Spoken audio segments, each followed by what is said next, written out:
I'm now live. All right, here we go. Bum, bum, bum, bum. Welcome in, everybody. One Prezi? Yes. First one in. Nice job. Nice job. Thanks for the likes. Thanks for joining everybody on YouTube. Thanks for joining everybody on TikTok. Breezy Cow, welcome in. Cooking time. Hello, Will. Thanks for joining. Sophia, thanks for coming in. Just going to let this build up a minute here. Get the guests flowing.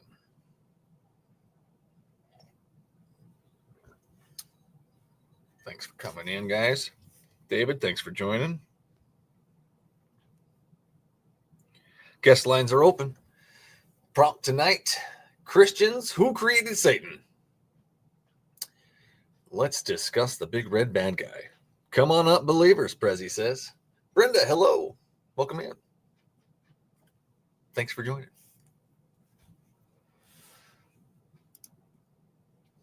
Looks like we started it correctly today. Everything's going on.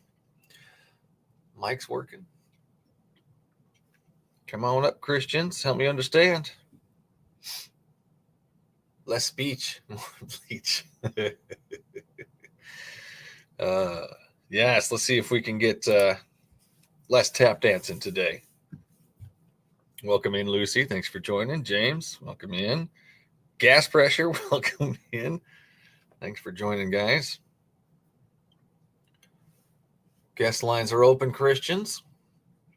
Let's talk about who created Satan. Thanks for the likes. Hello, Bill. Thanks for coming in. Just waiting for our first guest of the evening. Who's it going to be?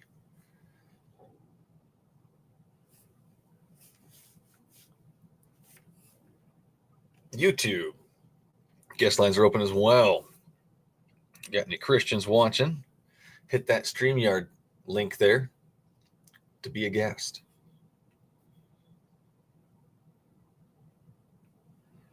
Welcome in, Turkish. All right, here we go. First guest of the evening. Turkish, welcome in, man. 18 or over? Yeah. Awesome. What you got for me? God created Satan, yeah? God created Satan. Do you believe in God? Yeah, I'd say so. Good. So why did God create Satan, according to your opinion? Yeah, I mean, without dark, there needs to be light, dude. And there needs to be good and evil. There doesn't need to be the ultimate evil. There really doesn't need to be an ultimate evil to know that things are good. I mean, I can know that Twinkies are delicious without tasting a rotten Twinkie. Yeah, right. But I need to, if I have to know that God is the ultimate good, I need an ultimate evil, yeah? No, you don't need an ultimate evil. No, I don't need that. Why? No, I just gave you an example. A Twinkie still tastes good without me knowing what a rotten Twinkie tastes like. I don't need the bad to know something is good. And if that bad thing or good thing is creating something bad, that's not good. Okay, and so I must be rid of any knowledge of evil and just embrace the good will of God and only the good of God forever. And that. Where are you getting the good of God? Where are you getting the good of God? God created a bad guy and then released him. Nature is all good. And released him upon his children. That's not good. No, God, no. We were the cause of this. No, God is the one that set this thing up. Satan didn't set this up. I didn't set this up. We bit into this apple of knowledge. No. God put the tree there. God did put the tree there. God put the tree there. God put the bad guy there. And then humanity made the conscious act. And God put the bad guy there. And God put the bad guy there too. So that's all God's fault. God made everything the way he wanted it to be. And so the conscious decision of humanity to eat that apple is just null and void. Did God know what was going to happen when he put his trees in the middle of the garden? What? Oh my God. Did your God know what was going to happen when he put his magical trees in the middle of the garden? Yeah, sure. Yeah, sure. So does your God know everything or just maybe? Yeah, he is all knowing. Okay, so he knew what was going to happen when he put the trees there. He knew what was going to happen when he let the bad guy in the back door to convince his kids to do something he didn't want them to do. Very strange to me. So that seems like it's all his fault at that point. Okay. And so you think there is no free will at all? Yeah? Did Adam and Eve have knowledge of good and evil? They only had knowledge of good, and then they bit into the apple. Oh, they had knowledge of good. Where did they get that knowledge from? God, the all good God. Where do you get that idea from? Because what the Bible says is they did not know knowledge. They did not have knowledge of good and evil until they ate of the fruit, and then they had the knowledge of good and evil. So they were more like children.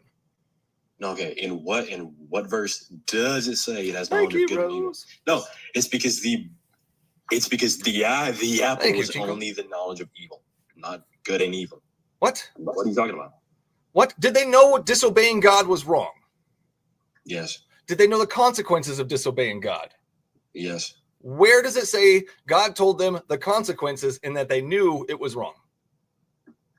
Okay, he laid out rule. Yes, he said, "Do not eat the apple." Yes. Okay. Again, where does it say they knew that was wrong? Going against the word of authority, is that good or bad? Did they know that? Yes. Where does it say they knew that? Oh my God. Oh, your God. Oh my God. No. That's just where does it say logic. They had the because your story? No, it's not simple logic because your story tells me they did not have the knowledge of good and evil until they ate of the fruit. That's the whole point of the fruit. It was not That's the entire point of your fruit. Why would he have fruit that says just good and hold on? Why would he have fruit that has the knowledge of good and evil if they already have the knowledge of good? My God, it was not your God. Why would they have? It was just knowledge of evil. It was not. Good so that wasn't the tree of good and evil. It was the tree of evil. The knowledge of evil, yes. The knowledge of good and evil. Let's go to Genesis. I didn't say good and evil. It's only evil. I know you said that. I know you said that. I want to go to Genesis. Let's go to Genesis. Let's see what your Bible says. Okay. Because according to what I remember, is it very clearly says the knowledge of good and evil in there. Let's find out. Anybody got the exact verse that's from? I'm just going to wheel around here. Number 2. A river running. God formed the ground. Suitable helper. Oh, that's a funny one too. Leaves. Mother. I think it's 3 or 4. 3. Eat the fruit in the garden, but you know the middle of the garden you will die. The serpent said, "For God knows you'll eat the fruit." The knowing good and evil. There it is, chapter 3, verse 5. For God knows that when you eat of it, your eyes will be opened, and you will be like God, knowing. What's that say? Good and evil. Is that what that says there? Yeah, what's the translation? Verse 5 there. Read that. Yes, and what's the translation that you are using? I'm using the NIV. Which one do you want me to use? Exactly. I don't follow the NIV. Oh, it's in Greek and you can't read poor Christian. I'm so sorry. King James? It's in Greek and you can't read it. Are you in King James? Huh? Are you a King James guy? No. I completely reject the King James now. Okay. Which version do you use? It's in Greek. You can't read it. I asked you what version you use. You said you use Greek. So why don't you read your version for me and tell me if it says good or evil? I know it's going to say evil. Oh, man. That is so sad. I'd like you to read it, or we're just going to have to pick somebody else who wants to actually have a conversation. Read your version, please. You know what? Jordan, welcome in, man. You know what? I'll just grant you that, and let's continue, okay? Let's go. Come on.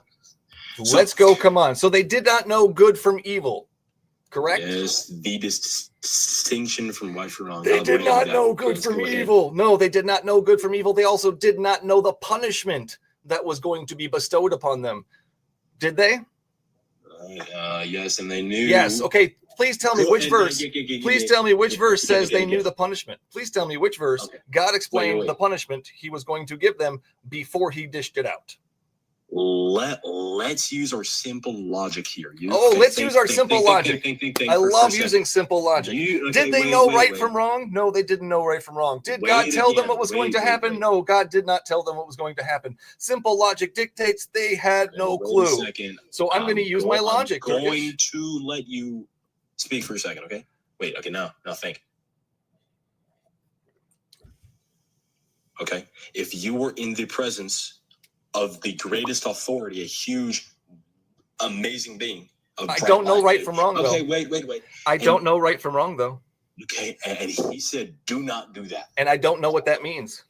Oh my God! Yes, you do know that. No, I'm a child. I don't know right from wrong. And so God said, do not do that. God said it. So therefore, they automatically knew that the punishment was going to be. So God said, curses. do not do that. And then it was just null and void to them. And it was just null and void. It's stupid, right? Okay, so again, use your simple logic. This is so much fun. We don't use simple logic when we read the Bible, apparently. The ultimate authority, and it said, do not do that, and you did that. I used my simple logic. You didn't like it. Is that bad? Is that bad? You did not like the simple logic that I gave you. Is that bad? Go ahead. If we're going to follow through with my simple logic. The greatest authority, a huge authority, and he said, do not do that, and you went and did that. Is like good. What was my answer? I said it several times. You didn't give me your answer. I'm going to give it to you one more time. Stop and listen. They did not know right from wrong. Did not know. They did not know the authority figure. They did not know he was an authority figure that would punish them for eternity. They did not know that. I'm not asking you a moral question. I'm just asking. I'm not asking you. I'm just asking you if it's bad. Okay. I'm telling you my answer. I'm just asking you if it's bad. Okay. They didn't know it was bad. Turkish. They didn't know it was bad. Turkish. They didn't know it was bad. What did you commit there? Oh my God. My answer, again, for the 12th time, they did not know it was bad. You can tell me it was an authority figure giving them. You can tell me it was an authority figure giving them an order. But to me, what I'm reading in this story is they don't know right from wrong. They're like children. They don't understand. And in your story, your God never warns them of the punishment that he will give them. So again, you have failed to explain. Babies, animals, monkeys, ants, they all understand authority. Ants don't understand authority. Instinctually understands authority, yes? Or do they not? Ants understand your God is the authority? Yes, babies and do ants understand your God is the authority? No, Turkish, you said ants understand authority. Do ants understand that God is their authority? Oh my God. Oh, your God. Oh, your God. Wait. Oh, your God. Huh? All right, well, have yourself a wonderful night, Turkish. Okay, no. Talk to whoever you're talking to there. Okay. I'd really like you to. Jokes, okay? Oh my God. Oh my God. Every single species on the planet understands authority, yes? I don't understand. What do you mean? Do every children species understand authority? No, children don't understand authority. Okay, so when a father yells "stop" to a baby that still does not even know English, do you realize that a lot of children are disobedient and do not understand that? Okay. Oh my God, it's so sad. No, I'm not following your line. I'm not following your line of logic here. It doesn't make any sense. I said no. I said no. Listen. I said no. Listen to my answers. No, it does not understand. Okay. Oh my God. Oh my God. Oh your God. Oh your God. Oh your God. Here we go. Oh your God. This guy just can't understand simple logic. Ants have bigger brains than some Christians. Okay. Christians. Oh, Bill. That's a funny one, buddy. That's a good one. Mrs. Morpheus. Mr. Morpheus. Imagine having Okay. Wait, Bible. Enclosed garden, defenseless rabbits. I have Why my would you toddler, let yes? the coyote in the garden? Yeah. Why would you let the coyote in the garden? Exactly. Hold on, Turkish. No one's talking to you right now. Give it a break. Hold on. I'm reading this from Mr. Morpheus. Imagine having an enclosed garden of defenseless rabbits. Why would you let a coyote in that garden? What will you think will happen, Turkish, if you let the coyote in the garden full of rabbits? I have no idea.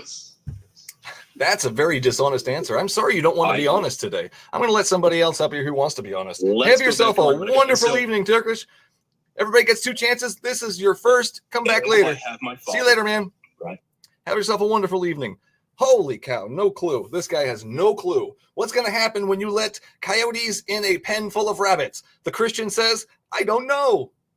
Because he's trying to defend the actions of his invisible friend who does monstrous things. Beaver! Welcome in, Beaver.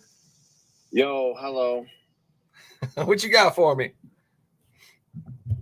What do I got? I could ask the same with you. I thought it was like you running things, or like I thought I was gonna have to deal with like what topics you want and stuff. That's amazing. Can you read the prompt? Sure thing. Did you read the prompt before you got here? Yeah, I did. Okay, cool. That's what I'm asking. What you got for me? Sucked up in the. That's what I'm asking for there, Beaver. Beaver, I'm just asking for that. Go ahead. Christians who created Satan? Is that what you're asking for? It's not rocket science, guys. Okay, oh, thanks for the cats. Those are so cool. Satan. Thank you, Ken. Yeah. That's awesome. What? Okay. So your God created Satan, is that what you're saying? Yeah, he did. Are you 18 or over? First off, sorry. Let's start with that.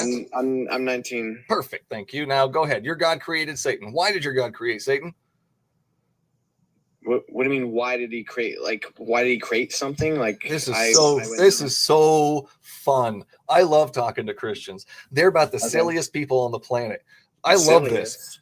Yeah, silly. Because you're asking an absolutely question. Why did your God create Satan? It's a very easy question, Beaver. Do you have the answer for me, or am I going to have to pick somebody else who wants to come up here and actually articulate their point? Well, no, because that's an unanswerable question. Like, I'm not God, so I wouldn't know.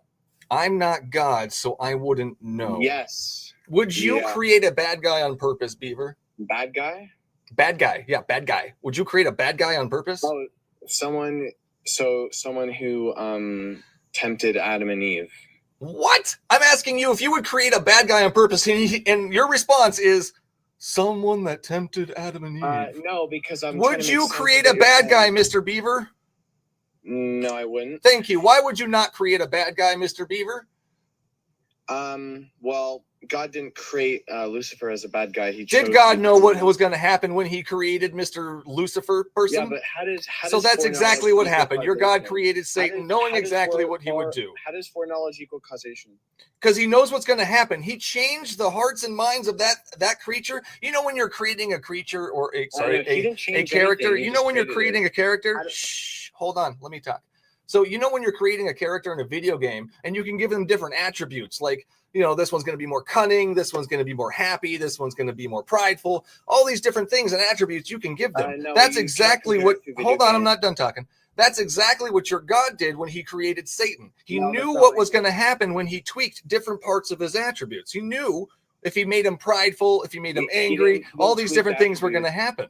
So he just made so according to you, Mr. Beaver, do you have any evidence for this? So according to you, Mr. Beaver, your God just created a blank. Oh my shit. Hold on. So according to you, Mr. Beaver, your God just created a blank slate. No, one that can form its own personality. Yeah. Oh, a blank slate, one that forms his own personality. I mean, he doesn't have a personality. That would be a blank slate. This is so sad, Christians. You can't follow the simple logic in the question that's being asked of you. Gosh. Bye. Ka-chow, ka-chow. I did not do that. You did that yourself, man. Blank slate, but not a blank slate. I love it. Nonsense lasagnas. We've had lots of nonsense lasagnas. There's the dodgeball Jesus. Thank you, Lucy.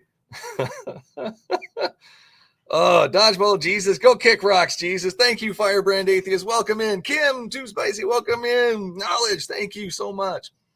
I appreciate that. Awesome, guys. Thank you, thank you, thank you. He rage quit, but you're the angry one, right? Right, I'm the angry one. I am the angry one as well, but thank you for that. Ka-chow, look at all the ka-chows. Thank you, me. Oh, that's so cool. Thank you.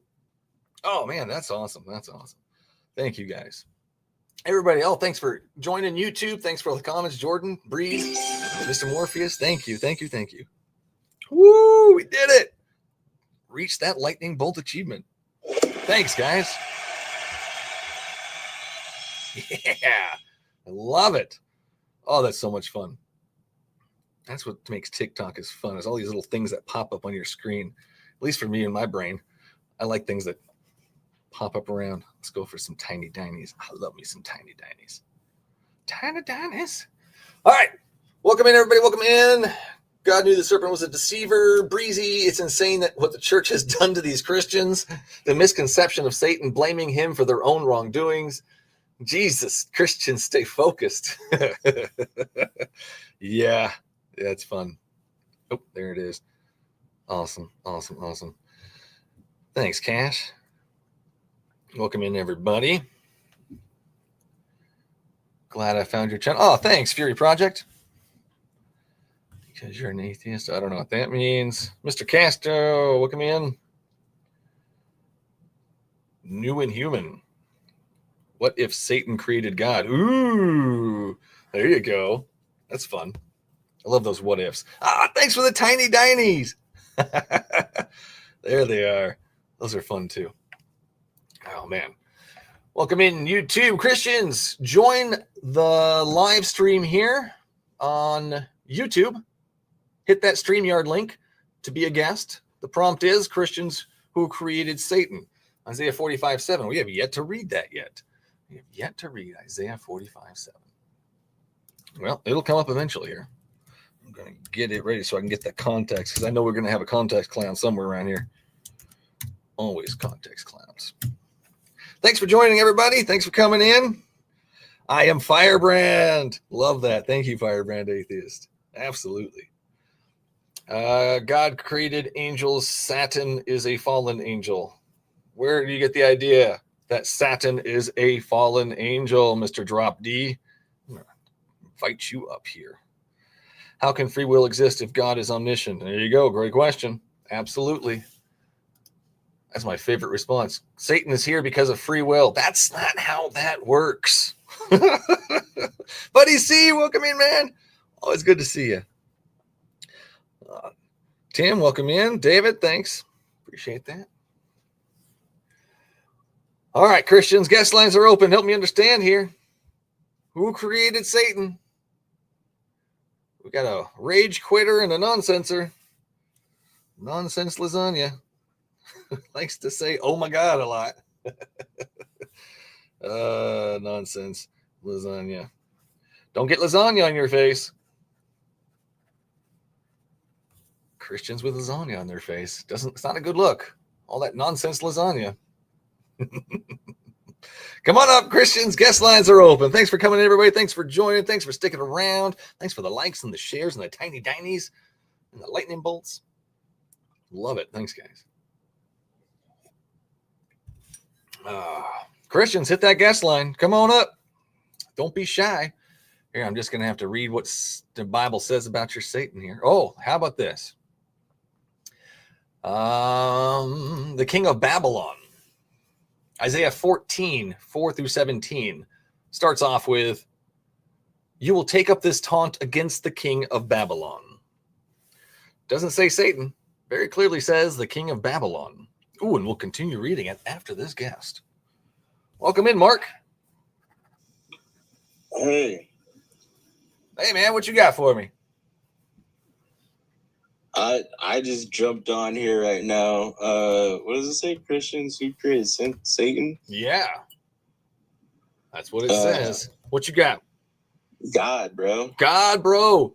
All right. Why would God create the bad guy? Well, I wouldn't say he created him, but it was free choice that made Satan who he was. Where do you get the idea that it was free choice that who he was? Well, every being has got free choice. Where do you get the idea that every being has free choice? Just in general. Like, where do you get the idea that people have free choice? I would say like the Bible. The Bible? Which part of the Bible says we all have free will? Point me to a spot. I don't know the Bible like that. Well, how about a story, a limerick, anything to point to your point. Point to your point. Of free choice? Of free will. Where do you get the idea we have free will? Okay, I'm going to read the definition of free will and tell me if you agree. The Cambridge Dictionary says the ability to decide what to do independently of any outside influence. Do you believe that to be the true definition of free will? So without any you said outside influence? Correct. That is the definition of free will. I mean, it doesn't sound wrong. Okay, great. So none of us have free will because God interferes constantly. And we're going to go to Satan right off the bat. He sent, apparently, according to Christian mythology, but not the own holy book, he sent Satan to earth as king. Do you think that is an outside influence? Of free will? That is an outside influence negating the idea that we all have free will. The second he sends somebody, a deceiver, down to earth to deceive, that goes against our free will. That person, that being, that thing, that entity is interfering in our free will at that point. That says we don't get free will. So help me understand why you think we all have free will, but yet Satan exists on planet Earth. Well, I guess the free will is the choice to choose between God or Satan. We just decided what the definition of free will is. And it says, again, the ability to decide what to do independently of any outside influence. What does that mean to you? So I guess by your definition, we don't have free will on either Cambridge side. Dictionary. Exactly. Well, I don't think we have free will at all because McDonald's commercials exist. So, no, we do not have free will. According to the definition of the word, no, we do not have free will. Wait, what about McDonald's? McDonald's is an advertisement that makes you want something. So it's like an advertisement. That's an outside influence. You're being influenced by somebody else to make a decision. Ka-chow! Thank you, me. So no, there is no free will according to the definition of free will. No, but I mean, you're 100% right on that when it comes to like the example of the advertisement, right? But are you forced to go to McDonald's? What's forced? What do you mean forced? Now we have to, where does it say forced as far as the definition? Oh, where does it say? I'm just going off of that example. Okay, now you're just adding things to the definition that aren't there. I'm going to go back to the definition. The ability to decide what to do independently of any outside influence. Are we still going with that definition, or do you want to use a different one? Because we're influenced no matter what. Exactly why I'm telling you we don't have free will. Oh, thanks. Thanks for the hearts. Patrina, thank you. Woo-hoo. Okay. Well, I mean, I guess that. if we're going by that standard, that we're always being influenced by one way or the other, whether that be God or whether that be Satan. Now, are we free to make choices for as long as we would like? Or is there a certain point where we're not allowed to make any choices anymore? Ooh, now that is a great question. I think about that as a Christian all the time. Okay. Well, what have you thought about? What do you think? Oh, thanks for the TikTok symbol thing there. Oh, that's so cool. Thank you, me. I don't really know, to be honest, because I mean, because if you really look into like the Bible, like sometimes thanks, guys. I love the cats. People that have like kind of like rebelled against God end up like in a position that he always was trying to draw them to anyways. So does God raise up people to kill other people? Ooh, to unalive other people? Does God raise up people to unalive other people?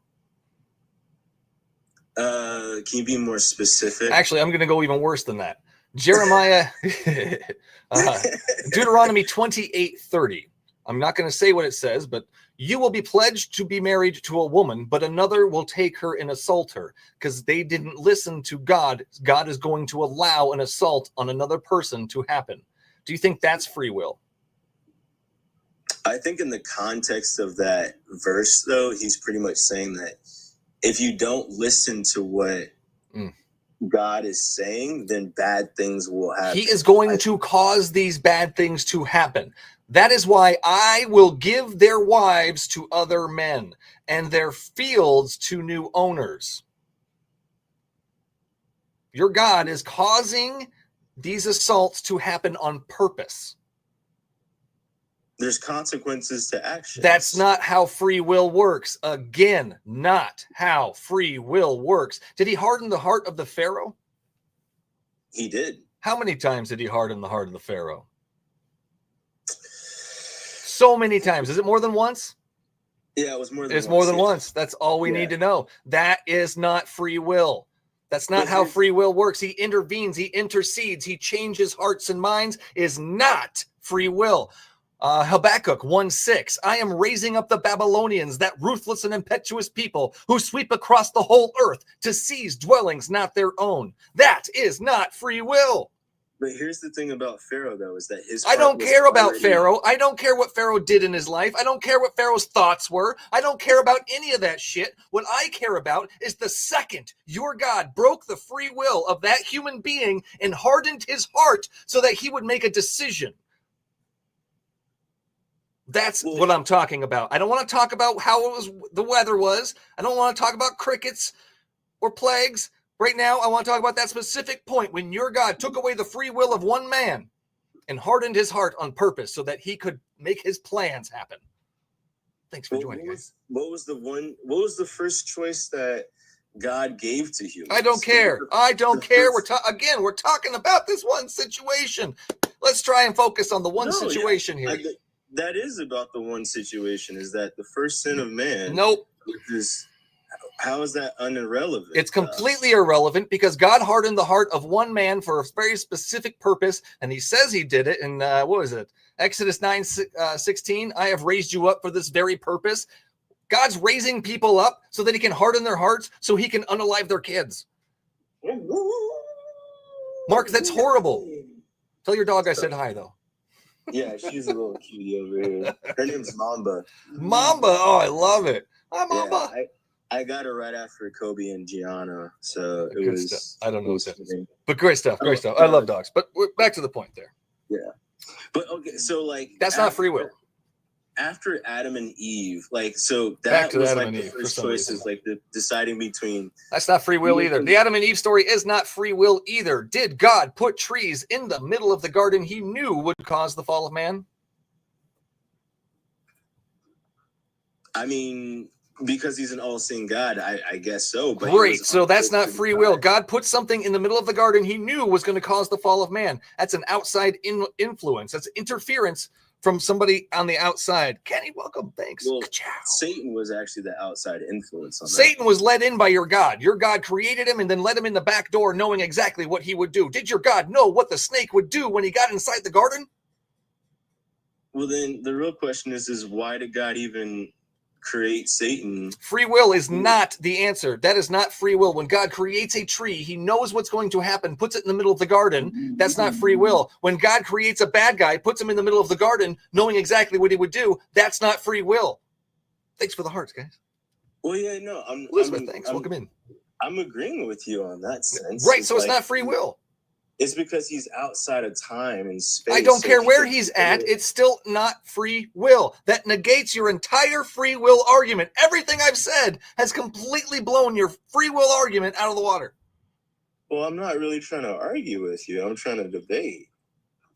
This is not how debates work, number one. And number two, I have completely destroyed your debate there. Your free will argument, debate, however you want to call it, claim, is obsolete. Give me something else that can make it sound like you're telling me the truth here. Back up your claim. There we go. That's the words I'm looking for. Back up your claim with something else, man, because so far nothing has worked. Well, I mean, it was Satan's free will to rebel against God. Did God know what was going to happen when he let him into the garden? Did God know that Satan was going to rebel against him? Oh, man, I love that you asked that. Where do you get the idea that Satan rebelled against God? The Bible. Which part? Which part says that Satan rebelled against him? Well, he wanted the glory. He wanted the glory. How do you know he wanted the glory? Where do you get that idea? From the Bible. From the Bible. Great. I'm going to go to where you're getting this idea from. Tiny Dinies. Yeah, thank you. You're getting the idea from Ezekiel 28, 2 through 19. Now, try and follow along here. This is very important. The beginning part. The beginning part is, Son of man, say to the prince of Tyre, thus says the Lord God. Now, let's read that again. Who are they referring to? Son of man, say to who? The prince of Tyre. I'll answer it for you. It's the prince of Tyre. Go ahead. Ezekiel 28. While I go ahead and read this, you can look it up.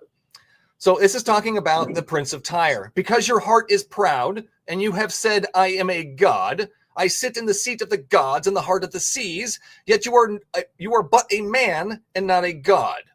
This verse is what Christians believe is talking about Satan. But again, we read the very beginning here. What does it say? The prince of Satan, prince of Lucifer, prince of darkness? No, prince of Tyre. It was an actual human being. You are but a man.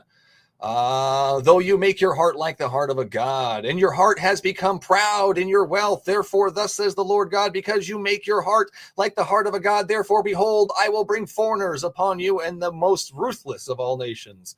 Moving on. Lament to the king of Tyre, back onto chapter or verse 11 here. Son of man, raise a lamentation over the king of darkness? Nope. Oh, king of Tyre again there. You were the signet of perfection, full of wisdom and perfect in beauty. You were in Eden, the garden of God. Every precious stone was covering you. You were anointed, guardian cherub. I'm sorry, but who are we talking about? Is this the Prince of Darkness? Oh, you're gone. What? Reading to myself over here. Well, I'm reading to everybody. But clearly kind of misinterpretation here. Some kind of context error. It says man. This is a man. This is talking about a king of Tyre. Was Satan ever the king of Tyre? Did he ever come down and take a throne up there? No, God actually made him king of the world, not just the king of Tyre, though. All right, Mark, thank you so much for coming up. We'll have to try this again when you're ready. Thanks. Appreciate it, man. But he was civil, so I do appreciate the civility. Oh, man, where Satan came from. We can continue on when you get back. Thanks, everybody, for joining. Appreciate it. Don't Christians know Satan was given permission by God and never acted on his own accord? Here you go. Oh, I love that. Yes, permission by God, just like the Job story. Good stuff. Thank you, Breezy. We are DNA. Even that dog says it's all woo-woo. He did. We are DNA. West Indian, man, welcome in. Good to see you. Thanks, man. Here we go. Who's coming in next? Cowboy. I think you're first. If not, I apologize to everybody else. Cowboy. That's an interesting name. Welcome in. 18 or over? Oh, must have been a butt dial, not a believer. Good chow. Oh, thanks for the spices. Yeah. All right, let's try one more. Let's try somebody else here. Chop.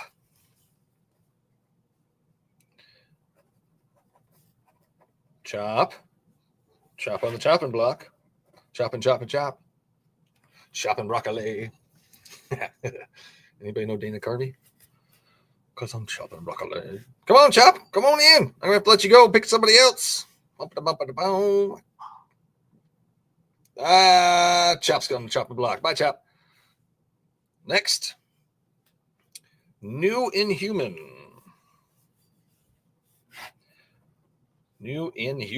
Coming up next. Welcome in, New Inhuman. Hey, what's up? Can you hear me? I can hear you. What you got for me? Oh, cool. No. I was the guy who was asking if what if Satan created God? Yeah. You know, I like to think of things as like a yin and yang kind of a thing. You know, there's probably an opposite of everything. You know? Yeah, sure. Yeah.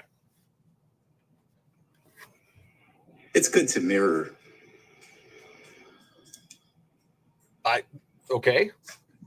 All right. Well, I appreciate you coming up. Thank you so much, New Inhuman. Have yourself a wonderful evening. Hey, no. I'm sorry. I had a question. Because right now, I'm in a crisis kind of state because I don't want to call myself Christian because, people start to think that I'm Christian. So I'm kind of wondering, where do I fit? Because I don't really believe anything the Bible has to say. But at the same time, I kind of, think that there is a God. But, I do consider myself Christian, though, because I was raised in the Christian church and I got a lot of my morals and my, ethics from that kind of environment. Did you though? Why would you still label yourself a Christian even though you've left the Bible essentially?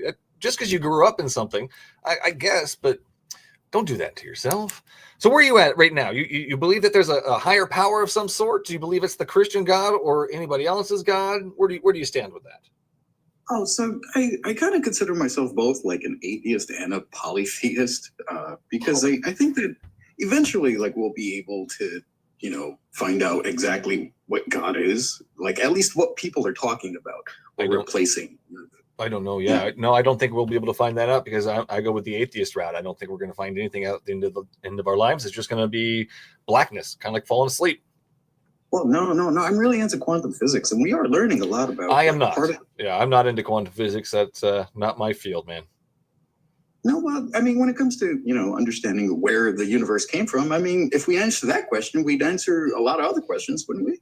Sure, but I don't think we can answer that question.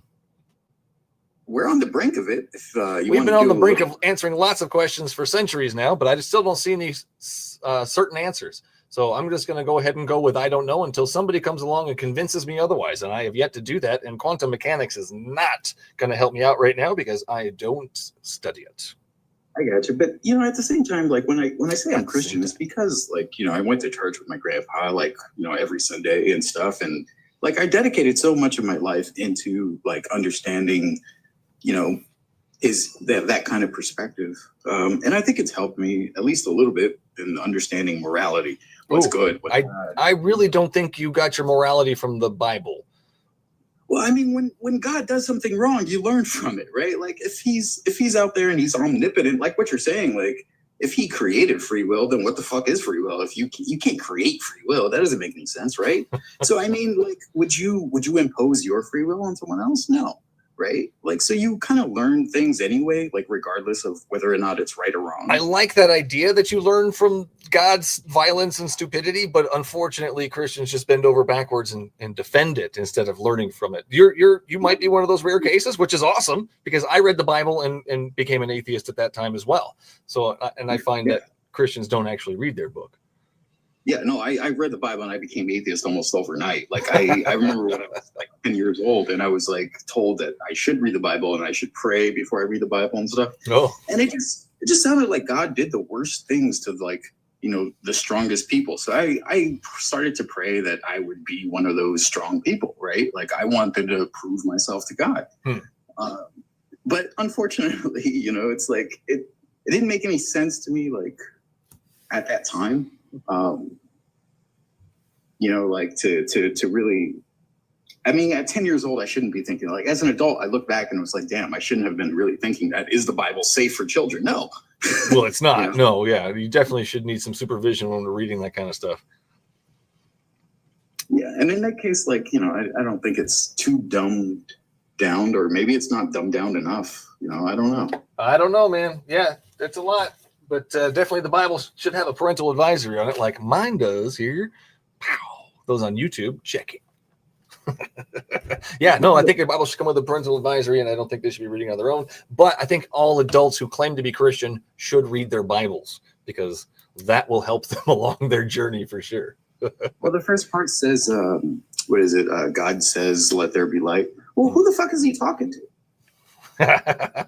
He's speaking things into existence. It's magic powers. Yeah, I don't know. Right, but it's all in science, actually, it's kind of interesting because if you think of everything as a harmonic, as everything is a wave. Well, your voice, your sounds actually create, energy in a way. It impacts everything. So it's words to truth, words to power, that kind of a thing. Yeah, but that's a lot different. It's more magical. But I appreciate you coming up, Mr. New Human. If you do read the Bible, just read it like a freaking like a Greek mythology. Don't read it like a textbook. It's not. Right. Yeah, absolutely. It's not a what is it? Basic instructions before leaving Earth. It is not those. Don't do that. Do not follow the instructions in the Bible. Thanks for coming up, man. Appreciate it. Have yourself a good night, man. Good night. Ciao. Thanks, man. Appreciate that. Absolutely. A lot of nonsense in here. Landon. Coming in next. How's it going? Not bad, man. What you got for me? I was just going to say, yeah, I would agree that God did create evil. All right. Yeah. Isaiah 45:7, God created all things, including evil, calamity, whatever you want to call it. So do you think that's a good thing? Wasn't evil. Go ahead. Sorry. First off, are you 18 or over? Yeah, I'm 20. Awesome. And Bible believer? Yeah. Well, not wholly, but yeah, I believe the Bible is a guide, not necessarily ruling or 100% true, but definitely a guide. Okay, so why did God, according to your beliefs there, create evil? Because if we didn't have evil, there wouldn't be reason to follow good. We would just be slaves to good. No, I'm sorry. So if I didn't know what rotten Twinkies taste like, I still would eat Twinkies. Knowing that Twinkies are good. That doesn't make any sense. I don't see how that's analogous at all. Evil. But Evil is the rotten Twinkie. Follow me here. Evil is a rotten Twinkie. I don't know what a rotten Twinkie tastes like. I don't know that evil, but I know what a good Twinkie tastes like. Therefore, I have good without the evil. I don't need the evil. The only way you know what good tastes like is because you know what evil tastes like. No, I just explained how it is wrong. I don't know what a rotten Twinkie tastes like. I don't know what that evil tastes like. So therefore, I'm still knowing the good without the evil. If you only knew what good tasted like, you wouldn't know what evil would taste like. Great. I don't need to know what evil tastes like. Why would I need to know what evil tastes like? Because then there's no comparative term for good. I just told you I know what a good Twinkie tastes like without knowing what a rotten Twinkie tastes like. You're not listening to my analogy. Why are you not listening to my analogy? That is frustrating. Oh, you got bananas. Do you like the taste of? Do you know what a rotten banana tastes like? One wouldn't exist in your world, right? Do you know what a rotten? Great, exactly. I would have nothing but good bananas, and I know that would be good because bananas are good when they're good. So you would be a slave to good bananas. Why would I be a slave? That's dumb. Because you can't live outside of good bananas. What the shit?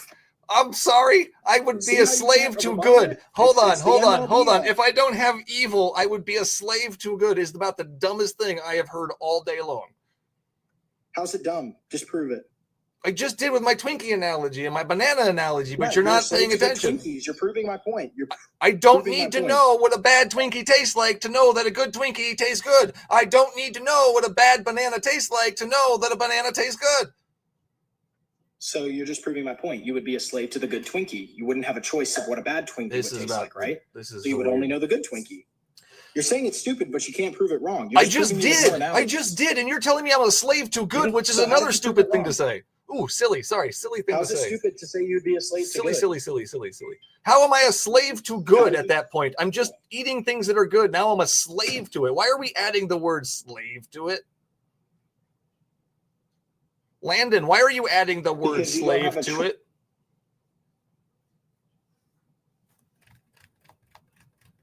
All right. Well, that was fun. Thank you so much for trying. By definition, a slave to good because there's no choice. Oh, here we go. So I don't have a choice, therefore I'm a slave to it. I don't have a choice to eat a blueberry flavored banana, so now I'm a slave to regular flavored bananas. These are silly arguments. You've got nothing but silly nonsense on top of nonsense. Somebody needs a nonsense lasagna. You've got it all over your face. The point is, you're missing the point here. You're missing the premise. The point is you've completely missed the point, and you want to add slavery now. Now you want to add slavery because I don't have a choice. So I don't have a choice. I cannot eat blueberry flavored bananas. I am a slave to regular flavored bananas. Listen to the silliness. Listen to your silliness. Listen to your silliness. Listen to it. I can't taste blueberry flavored bananas. Slave to red flavored bananas. Are you listening? I'm a slave to regular flavored bananas. So silly. This is absurd. Okay, why are you doing? Oh man, I'm so sorry. You don't like my banana thingy. Oh man, that's so sad. Moving on. Jaden, welcome in, Jaden. Yo, big man. What are you telling me though? I'm not telling you anything. What's going on? What you got? Yo. So obviously, man was scrolling for FRP in there. Actually, give. Oh, what? Oh. Ay. Oh, wait. Can I come back? You're here. You're still here. I didn't do anything. No, but I just go do something real quick. Can I come back? Oh, yeah. I'll be on for a little bit. So of course, yeah. Right, request up later. Thanks. Oh my goodness. I'm a slave to bananas. I'm a slave to good pink Twinkie. That is so silly. That is so weird. Always got to put that slavery on it. Mr. Morpheus. Oh, wait. Leakus Wink. Welcome in, Leakus Wink. I just got here, but sounds like squawk. I'm a parrot. Right. Yeah. He cannot see any point besides the point he thinks he's making, which is in the valid. It's so funny. I know I love banana shakes too. I like strawberry especially. Yum. Banana pudding ice cream. Ooh, what about that? What's that? Amish pudding? Anyways, making me hungry for dessert, guys. Accept me, I'm back. Oh, Okay, Jaden. Oh, Jaden, you were there, but then somebody popped up right as I pushed the button. So they got there first, but they're off. Now we're going to go back. Jaden. Welcome in, Jaden. So Jesus calls himself the morning Christians, star. Yep. So okay, exactly, Mr. Morpheus. Exactly. Okay, so obviously the prompt says Christians who created Satan. Obviously, that's what it says. Yes. Who created Satan? Wait, first off, are you 18 or over? Yeah, 100%. Yeah. Awesome. Do you believe the Bible to be true? Yeah. All right. So, who created Satan? God. God. Why did God create Satan? He created everyone, good, bad. Weird. You're just explaining more details of the thing I just asked about. Can you answer the question? What was the question? Why did God create? Why did God create Satan?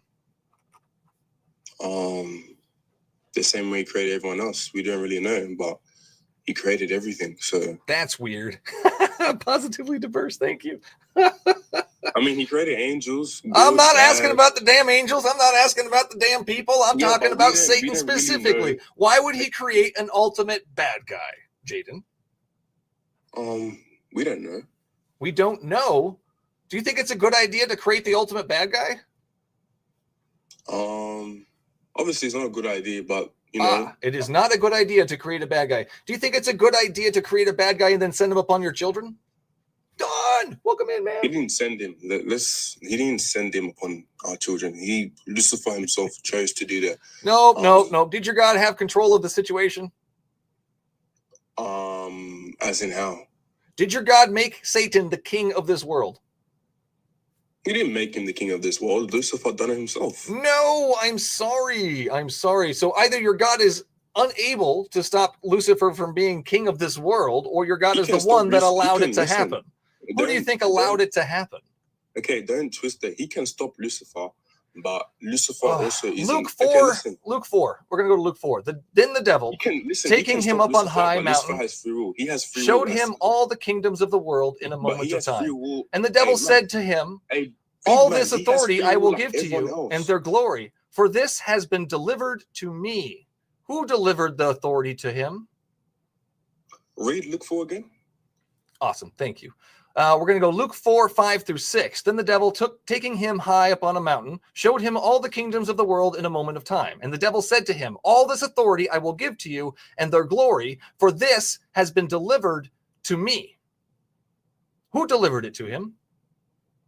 He delivered it to himself. Your God allowed the bad guy to be king of the world?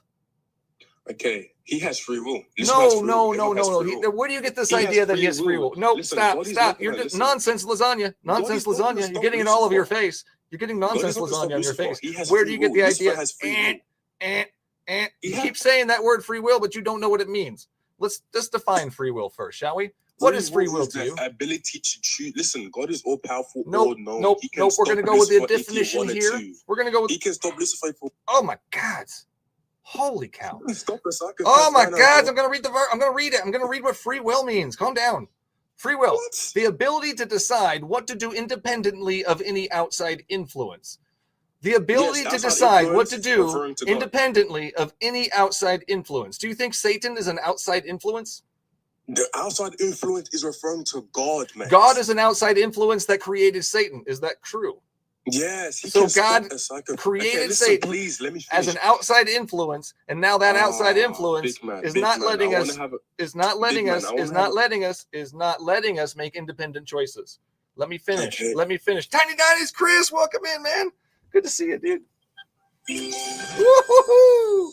Yeah. Go ahead, Jaden. Okay.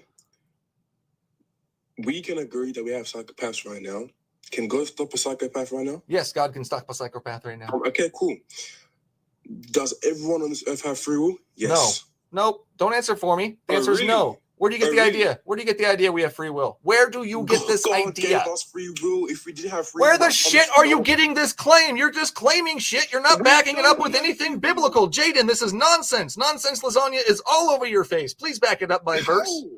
Back it up by verse. Back up your claim. Jaden, you're spouting nonsense. Okay. You're building a nonsense lasagna. Let me break it down for you.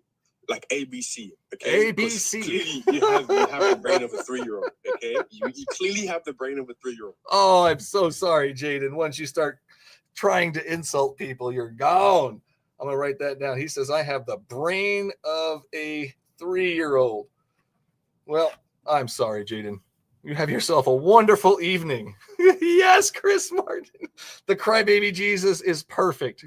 Survey says absolutely. Oh man, good stuff. Good stuff. Mr. Morpheus, please ask when was hell created? If hell was created by before humans, yeah. Mm-hmm. Then he created an environment to which he intended to put some inhabitants. Absolutely. Great question. Hell. Mm-hmm. Oh, I wanted him to break it down ABC style. Thanks, Lucy. Oh, man. Ka-chow. I love the ka-chows. Thanks, guys. Jaden, you're going to sit there all night long. You just go ahead and sit there. I have the brain of a 3-year-old. I don't know how to let you back up. Welcome in, Chop. Chop, are you there this time? Yeah. Chop and broccoli. Welcome in, man. What you got? So God created Satan. Okay, why did God create Satan? Because he can do whatever he wants. Would you create Satan? I'm not God. I didn't ask you if you were God. God damn it, try and focus here. Would you create Satan? You create the environment before you get the creatures. Would I create him? Would you create Satan? I don't know, honestly. That's a silly answer. You know exactly what you would do. If you were a decent human being, you would not create a bad guy on purpose. That is silly. Nonsense. Nonsense. Yeah, of course you would not. Of course you would not create a bad guy on purpose. In the end, host is too hyper. Jesus wins. Wait till I have my second cup of coffee, Abraham. Go. Sorry, Chop. Go ahead. So, God knows that, God created Satan. Yes, he did. Yep. God created a bad guy. Where did God send the bad guy, according to your beliefs? Hell. Oh, is he in hell right now, or is he king of the earth? Well, he's roaming the earth. He's king of the earth. Your God has made him king of the earth. Would you make Jesus conquered that, though. So. Jesus did not conquer that. I'm sorry. I'm sorry. Jesus is not king of the earth. Satan is currently king of the earth. Now is the judgment of this world. Now the ruler of this world will be cast out. And if I am lifted up from the earth, will draw all peoples to myself. Like, God can do whatever he wants. Does not make it a good thing, Chop. You're saying you're like, oh, God can't do that. Well, he can do whatever he wants. Chop, I'm saying it's a bad thing. Can I say it's a bad thing, Chop? Look, Job. I'm looking. Question God. Job, Chop. Oh my God. When's the last time you read Job? Do you remember when Satan tricked him? Job 2:3. Then the Lord said to Satan, have you considered my servant Job? There is no one like him. Oh, sorry. Job 2:3 says, and he still maintains its integrity, though you incited me against him. Can you hear me? I'm reading Job 2:3. Is my Good. connection bad? It's okay. Okay. Job 2:3 says, and he, talking about Job, and he, Job, still maintains his integrity, though you, Satan, have incited me, God, against him to ruin him without any reason. Do you think that's a good idea? Do you think it's a good idea that Satan was able to trick your God into ruining a man for no reason? The message of Job was to have faith in God. Nope, you're not listening. And he still maintains his integrity, though you incited me against him to ruin him without any reason. That is the entire purpose of Job. Okay, so the entire thing that God created Satan. Okay, so would you rather worship God or worship Satan? I don't worship any of those invisible friends of yours. But you're contradicting yourself. Why am I contradicting myself? Because you said you said you agree God created Satan? Nonsense on lasagna. I don't think any of these characters exist, man. I think it's all hocus pocus fairy tales. So where do we live on right now? I live on planet Earth. Where do you live? I live on planet Earth too. Cool. This is a great conversation. Now, can we talk about your God and him being tricked by Satan in Job 2:3? Planet Earth. Nobody created planet Earth. What a silly thing to say. So Job we just popped 2:3. up out of nowhere, I don't know, Chop. I don't know, and I'm not going to make a claim. So, because I don't know how we got here, I'm not going to say an invisible man spoke things into existence and now needs bloodshed for forgiveness because he let the bad guy run rampant. I'm not going to say silly things like that. Chop, help me understand. How did Satan trick your God? How did Satan trick your God here in Job 2:3? How did that happen? Because we're human. God is not human. Try and follow. Your God was tricked by Satan. He incited him to ruin a man for no reason. Go read Job again. Let's start with chapter 2:3 there. If you were God and you had a servant. Ooh, somebody says, I'm going to burn, baby, burn. Ooh, I love it. Such love. I love it. Love these Christians. They're so funny. Funny. Burn, So baby, burn. Are you a Satanist? Or? I don't believe in any of your invisible friends. Chop, which part is... You're contradicting yourself because you said who created Satan. So you think that this is so ridiculous. Can you arguing from your belief structure? Do you see that that's what's happening? Can I step in, put your shoes on, and argue from your side? Can I do that? Okay, I agree. Good, then stop telling me I'm contradicting myself. That's just silly. More nonsense. Somebody get this man a nonsense lasagna. Woo, he needs a napkin. What's the problem with God creating Satan? Because he's a bad guy and he released upon his children. Do you not understand that bad guys are bad and that children shouldn't be around bad guys? Is that a concept that does not register with you? Guess what? Guess what? Is that a concept that registers with you? Yes or no?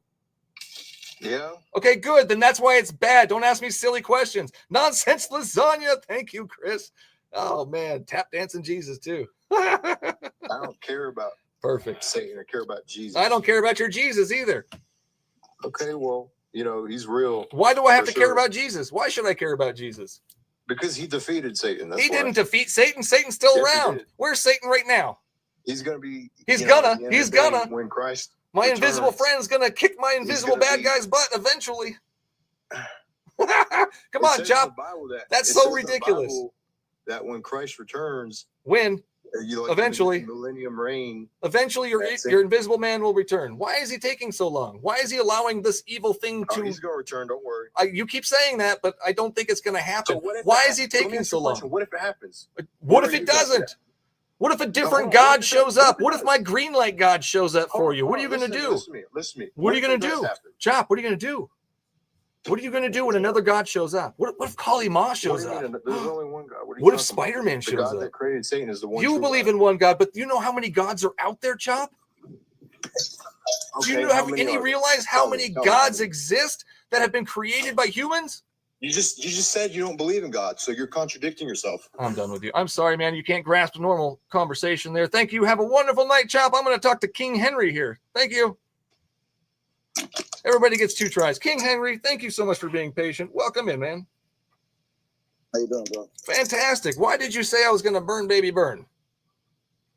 Because you're an unbeliever, man. Hey, I'm not a Christian, but I believe in the Bible. You're not a Christian, but you believe in the Bible. The Bible says what about what? How do you get that idea? What's going to happen to me? Where do you get that idea from? What you mean? You don't believe in the God, the creator? I don't believe in fairy tales. No, sorry, King. I mean, it might be fair to you. Like you say, but you believe that Satan. I don't believe Satan's real either, Henry. I don't think any of those things are real. I'm stepping into the Christian shoes to argue the point. So you say that Satan is ruling right now. What you're saying? That's what your Bible says. Your Bible says Satan is the ruler of this world. So I'm going off of thing. I'm putting on your Bible shoes. Bro, they say that Satan was 1,000 years, bro. They say he was bound for 1,000 years in chains, and he'll be let loose. No, your Bible says he's king of this world. Listening. He's king of the air. He's king of the air. He's king of the air, not the world, bro. King of the air. The air. He's king of the air. Like the airways, music, all this. He's king of the. He's the air. I'm sorry. I'm going to read your book for you since you don't know how to read these parts. Now is the judgment of this world. Now the ruler of this world will be cast out. That's the New Testament. We can go 2 Corinthians here. In their case, the God of this world has blinded the minds of the unbelievers to keep them from seeing the light of the gospel and the glory of Jesus Christ. Luke, the devil led him up to a high place, showed him an instance of all the kingdoms of the world. He said to him, I will give you all authority and splendor because it has been given to me. Again, your Bible says your bad guy has been given rule over this world. Read your Bible, Christians. Read your Bible. King, what happened? Tell me how your loving God is going to send me to a fiery place again. What am I going to do if I don't love your God again? I love it. Nonsense lasagna. Get these Christians a napkin. Holy cow, Mr. Morpheus. So you go to hell for your thoughts. Yes, thought crimes. Absolutely, Matthew.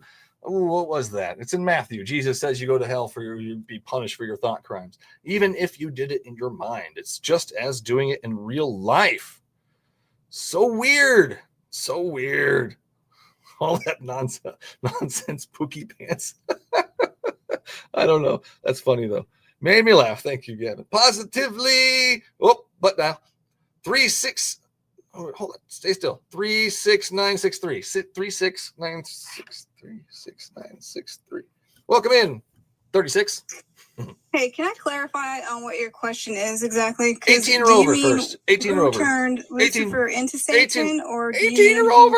Are you 18 or over? Are you 18 or over? Oh, I'm sorry. Yeah, I'm 40. 40 works. That's enough. You're good. So, who created Satan?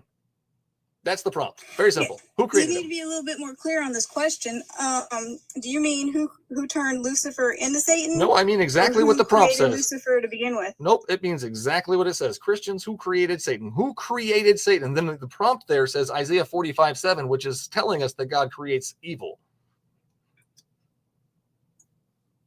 Didn't Satan create himself? No, he did. Oh, so Satan's a god now. He's a god. He can create himself. No, because he was a fallen angel. So God he was an angel. You're not getting that. Nope. I'm sorry, I'm not going to let you go there. Where do you get the idea that he's a fallen angel? From the Bible. Which part? I don't know. It's been a while. Okay, so let's go to one of those places. Okay, I'm going to go to one of those places. It's going to Isaiah 14, 4 through 17. You can go ahead and follow along if you want. Go ahead and look that up. Isaiah 14. It starts off here in verse 4. You will take up this taunt against the king of Babylon, the king of Babylon. Nowhere does it say Satan there. It says, maggots are laid as a bed beneath you, and worms are your covers. How you are fallen from heaven, O day star, son of dawn.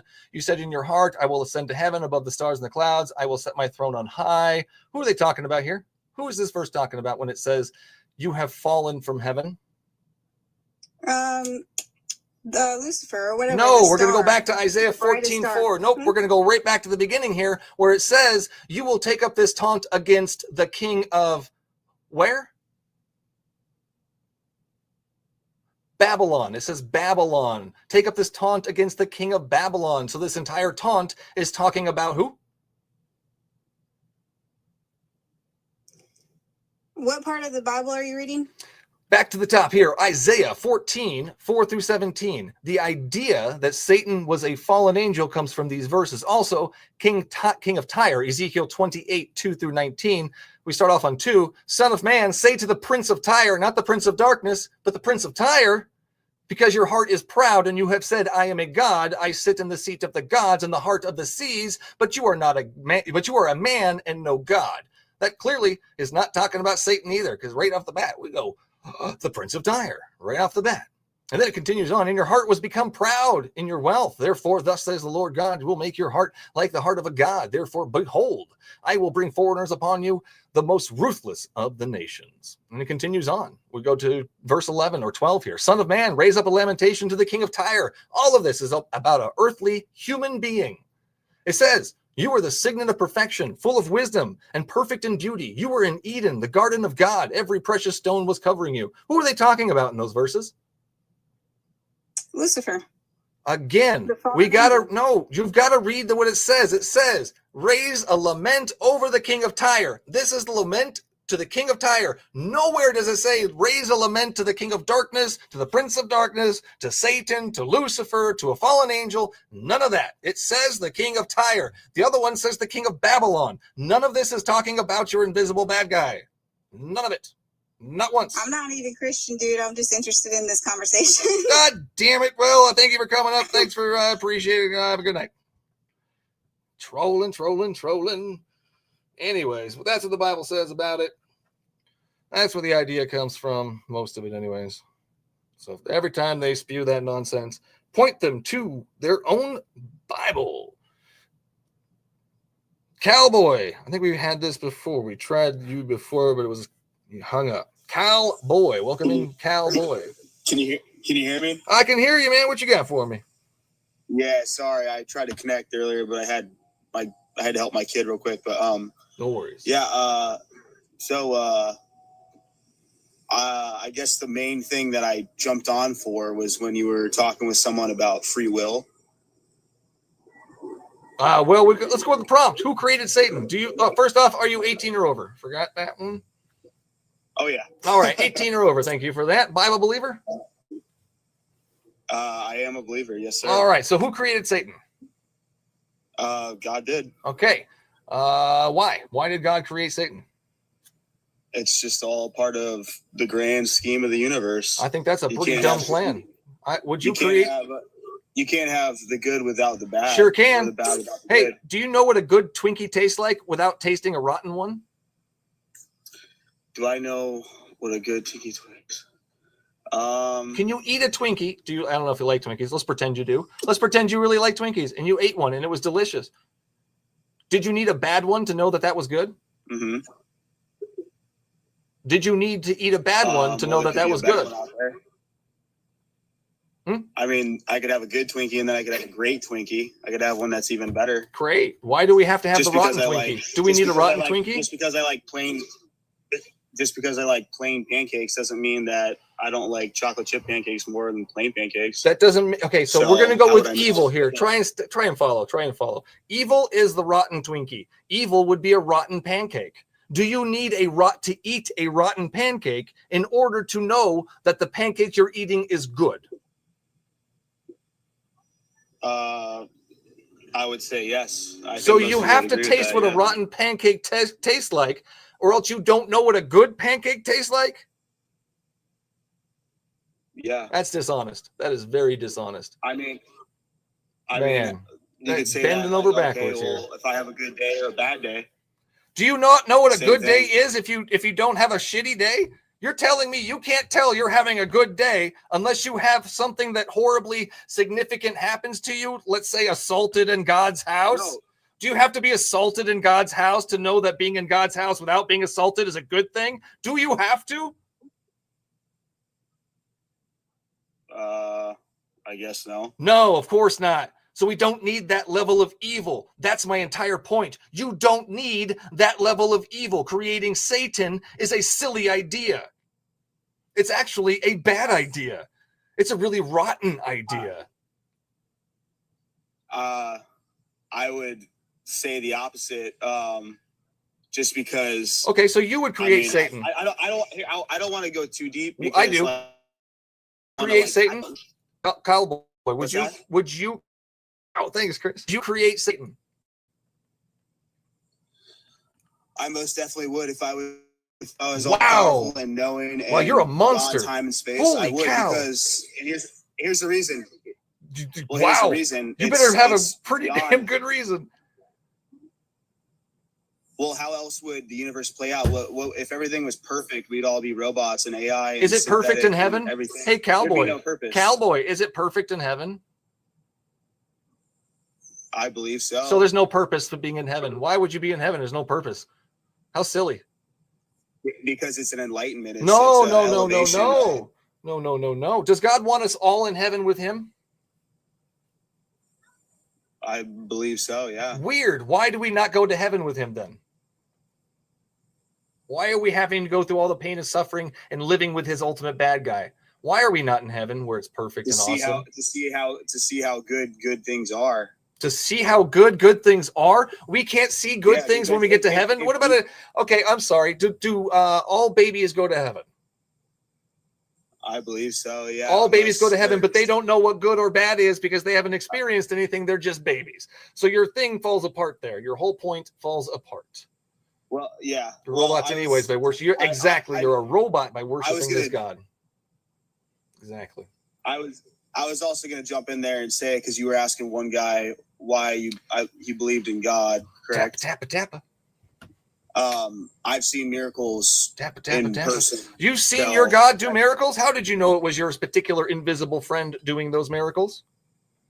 Because we were all followers of Christ. Because I'm a follower of Christ, I know that my particular invisible friend is doing things. That doesn't tell me that how you know. That means you're a follower of an invisible man, and now you're attributing all things that happen to this invisible man. How do you know your invisible man actually did it? Because I've led atheists and agnostics to Christ. How do you lead people to an invisible man? Where did they go? Well, I mean, here's just nonsense. Divulging like simple. Someone get this guy a napkin. He's got lasagna all over his face. Thank you, Chris. Absolutely. When you have someone who's been an atheist or an agnostic for 30 years of their life, and they follow evolution and science, and they thoroughly have had an angst for people like you. Here comes his testimony, everybody. He's preaching. I love you, brother. Woo! I love you, brother. Preaching shoes on. I don't believe that your invisible friend has done anything, Cali boy. Cali boy. I don't believe your invisible friend has done jack shit. And I'd like you to prove to me how you know it was your particular invisible friend. Telling me that you believe in him does not prove that your invisible friend has done anything. Try again, Cali boy. Cowboy. Cal. Try again, man. Here we go. Come on. All right. Well, that was fun. Come back up, cowboy. Everybody gets 2 chances. I appreciate it.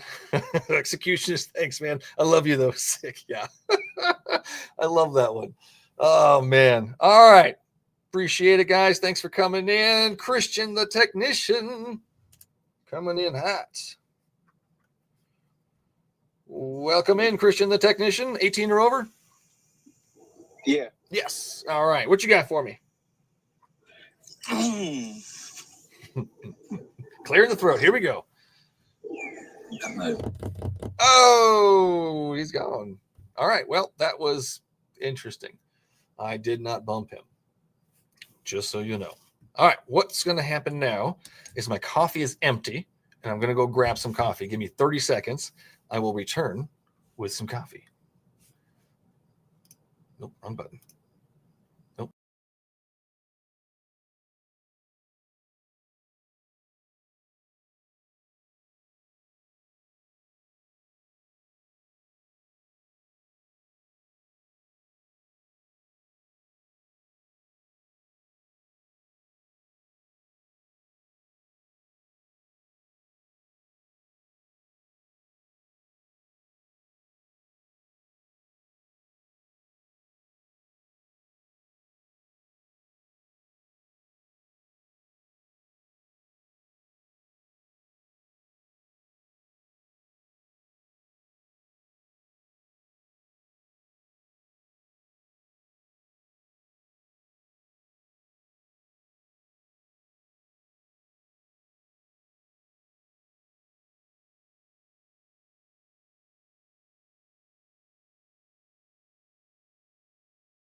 All right. Fresh cup of coffee. Oh, I'm ready for a fresh set of guests. I'm actually going to turn the page here. Woo, we filled up a page. Oh, first off, welcome in, everybody. Thank you so much for joining the cat down the road. We are DNA. Jordan, appreciate you guys hanging in there. Good coffee. Whew, stairs, though. Thank you, Chris. Amy, welcome in.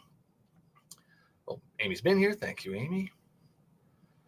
Executionist, absolutely. Thank you, man.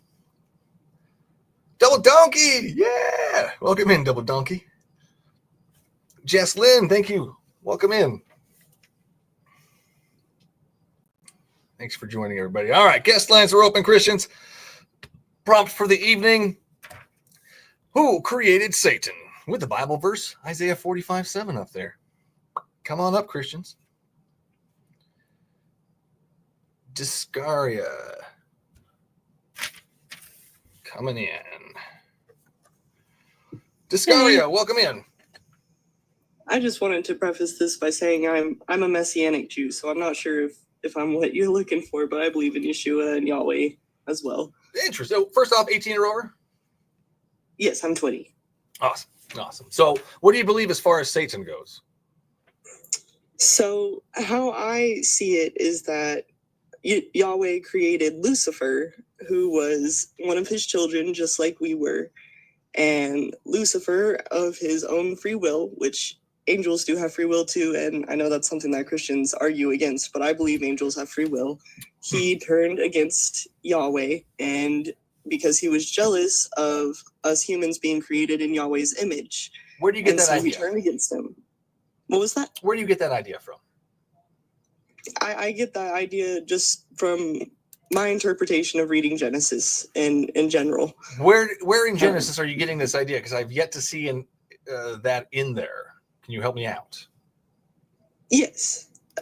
So it speaks of Lucifer being Yahweh's. He was basically the top angel, right? Where does it say? Where are you getting this idea? Because what I'm seeing, as far as that goes, it's talking about the king of Tyre and it's talking about the king of Babylon. That's both Ezekiel 28 and Isaiah 14 are both talking about human kings. That I'm going to go into this one again. How you are fallen from heaven, O day star, son of dawn. But if you go to the very top there, it's talking about the king of Babylon, not Satan. Of being Yahweh's head of his choir? Oh, I will ascend to my throne. Where's the cherubim part? Hold on, let me find that. I think that's the Ezekiel version. There it is. You were an anointed guardian cherubim. I placed you where on the holy mountain of God, in the midst of the stones of fire. You walked. You were blameless in your ways from the day you were created till unrighteousness was found in you. In the abundance of your trade, you were filled with violence in your midst, and you sinned. So I cast you as a profane thing from the mountain of God. Your heart was proud because of your beauty. You corrupted your wisdom for the sake of your splendor. I cast you to the ground. I exposed you before kings. And if you go up just a little bit above that, it tells you who it's talking to. And it says, Son of man, raise a lamentation over the king of Tyre. Over the king of Tyre, and say to him these things. So God is clearly wanting this person to speak to a human king, not the invisible red bad guy. That's interesting. Is it all right if I look up a Bible verse real quick? I love that. I can't remember which one it is. Bible study is my favorite part. Let's definitely do that. Go ahead, look it up.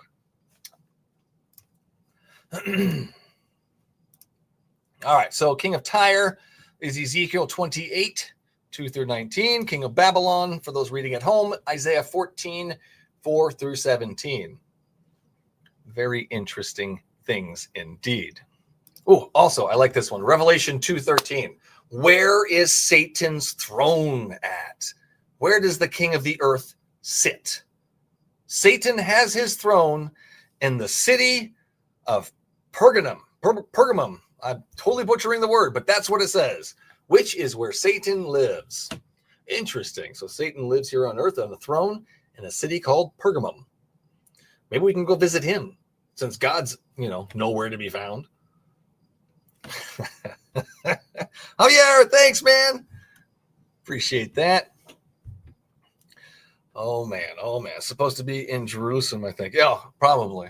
That's where the whole new kingdom thing is. Tiny Dinies. Thanks, Chris. Woo! I love those tiny dinies. Corgis, though, man. Those corgi butts are funnier than hell. I love those. Okay. All right. Discaria, what you got? I was looking at it, and it was talking about him being in the Garden of Eden before that, and about him being amongst before that. Yep, that's what it says about the King of Tyre. Angel? That's the King of Tyre. Nope, he's just the King of Tyre. That's just what it's he's discussing and talking about the King of Tyre. That is Ezekiel 28, verse 13, I believe it is here. You were the signet of perfection, full of wisdom, perfect in beauty. You were in the garden. Oh, I expanded it and I lost my place. Proud. Ah, crap. No, you're all good. It's just, I guess I get a little confused because it said that he was in the Garden of Eden. Yeah, it's just language. Just the language they use. This guy was really awesome. God really liked this guy, and that's pretty much all he's trying to say here. The only humans that were in the Garden of Eden were Adam and Eve until they were cast out because of the snake. I want you to go to Ezekiel 28, verse 12 for me. Can you do that? Ezekiel 28, verse 12. Let's go there. And I want you to read it for me.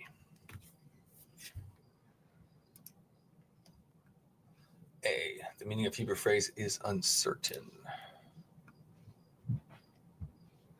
So they don't know what that means. But yeah, go ahead. Let's go. Ezekiel 28, 12. Thanks, everybody, for joining. Thanks, everybody, for listening.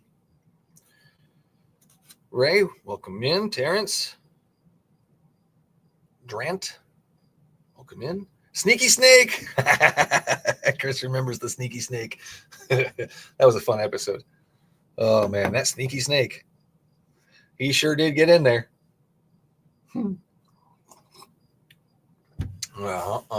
right. Yeah, I'm sorry. I can't read it at the same time I'm on here just because of how my phone is. But I did read it, and I guess I'm still I guess it's just an opinion, but whenever it refers to the Garden of Eden and cherubim and being a cherub, I feel like that is hinting at the fact that there was something beyond human about the King of Tyre. Wow. Even though it says the King of Tyre there, and it just, okay. All right. So this King of Tyre was a god, a cherubim, an angel? Is that what you're saying? I'm saying that the King of Tyre had connections to Satan. Oh, now the King of Tyre had, where do you find that? That's quite an addition there. Why are you adding things to it? I apologize. I'm not trying to add anything. I'm saying that with it talking about him being in the Garden of Eden and him being a cherubim previously, that's not something that a human or any human could do. But you are a man. It says, but you are a man. That's in Isaiah. Let me see. Was it Isaiah? You said you're a man. You say I will send to the bottom above your stars. Yes. But I am the high. Nope. I think you're right. I think it is in that one. Hold on. I just got to find that part where it says, there it is. Because your heart is proud and you said, I am a god. I sit in the seat of gods in the heart of the seas. Yet you are but a man. That would be Ezekiel 2:3. It looks like. Where he says, but you are a man. So when he says you are a man and no God, are you taking that to mean that he's a cherubim? No, I'm taking it to mean that he is possessed by an evil spirit, if that makes sense.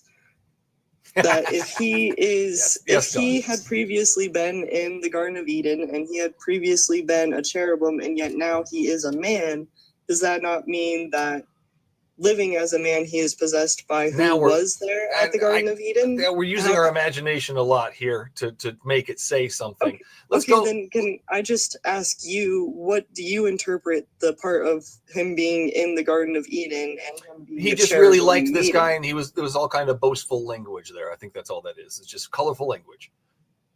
Why would he say that he was at the Garden of Eden? Why would he say he's just a man? I don't understand that is. Why would he say he's a man? Colorful language. Why would he say he's a man then? So if neither or makes sense, and they are, if both of the sayings are going against each other and seem to be hypocritical in a sense, then doesn't that mean that there was a mistranslation? That means we throw the whole damn thing out. It's nonsense, and we don't follow nonsense. If things are hypocritical and things don't add up, we don't follow it because that's nonsense, and we shouldn't be following nonsense. Discordia, that's why. That's what I'm at.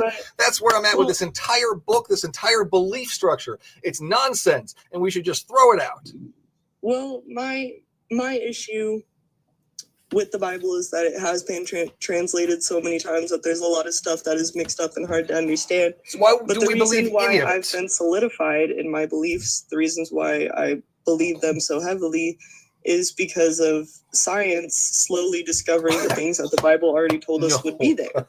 Like what? Well, I'm sorry, what? I don't mean to laugh, but that's really funny to me. What did science find that the Bible said was there? A firmament? Did we find the firmament? I am so sorry. My baby is crying. Let me get him real quick. Oh, you're good. We can't have a baby on the thing though, but we'll do another round. Oh, come back up later. No children on the broadcast. I'm sorry. Thank you for that. Next, who do we got? Who's waiting in the lines here? Cowboy, you've been here. Let's give somebody else a chance. Mystery Saja. Lost my pen. Mystery Saja. Hello. Welcome in. Hey. Hello. So, what you got for me? Hi. So. Oh. You're misinterpreting the verse of Isaiah 45:7. Oh, what am I misinterpreting? Help me understand. So, if God created good, you have to have evil. They legit compel each other. I don't need it. I don't need that level. Nope. Saving lives is a good thing. That means taking lives. Nope. Mystery. You don't need it. But I forgot to ask you. Are you 18 or over? Mystery, are you 18 or over?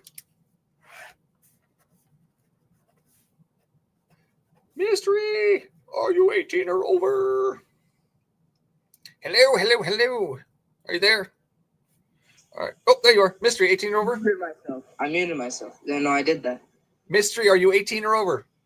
Yeah. All right. Very well. Why do we need that level of evil to understand good? Well, they just compel each other. No, that's not how that works. Why do I need that level of evil to understand good? I'm going to go with my rotten Twinkie. I don't need to eat a rotten Twinkie to know that a good Twinkie tastes good. That's just silly. That's nonsense. Mystery. Mystery. All right. Well, I'm done waiting. Next, who's next? Who's coming in hot? Oh boy, I see you, Mr. Cross Symbol. But last time, I believe we had some issues. So I'll do somebody else first. Heart Symbol, coming on up. Welcome in, Heart Symbol. Hello. Yeah, what up, man? Not much. What you got for me? So I think Isaiah 45:7, like what the other guy was saying, like, there's gonna be good, there has to be evil because there has to be a fun. No, we do not need that level of evil. We do not need that level of evil. Did you hear my Twinkie analogy? Yeah, I did hear your Twinkie Okay, analogy. so why do I need to know what a rotten Twinkie tastes like to know that the Twinkie I'm eating is good? Well, people could perceive a rotten Twinkie as good. You know? That's subjective, obviously. What? So your argument is subjective. Oh, great. So children like being assaulted in God's house. Is that what you're saying? It's subjective. What are you talking about? I'm talking about the level of evil. Holy shit, Christians, come on, pay attention here. The level of evil. I do not need that level of evil to exist to know that things are good. That is a silly argument. It's more nonsense on top of nonsense. We do not need assault to know that non-assault is good. That is silly. How would you know the level of evil needed for good? What's your line of? I just gave you an example. I'm sorry you were not listening to my example. I did listen to your example. You didn't, what is because you're asking me the same question that I just gave the example for. Okay. Okay. So, I mean, what's the line? What's the line between good and evil? What do you mean, what's the line between good and evil?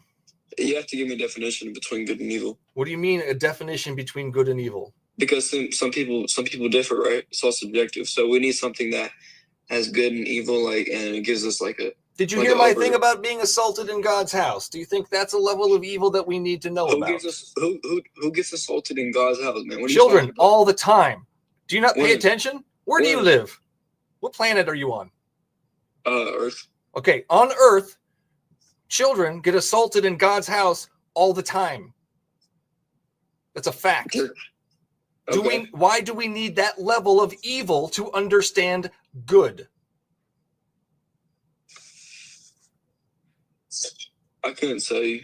I don't know. Exactly. I love that answer. Thank you so much. I understand that you don't know, but I'm not going to let you get away that easily because inside of your heart, you have the most powerful being in the entire planet, correct? Yes. Great. Let's ask that guy. Maybe he can answer.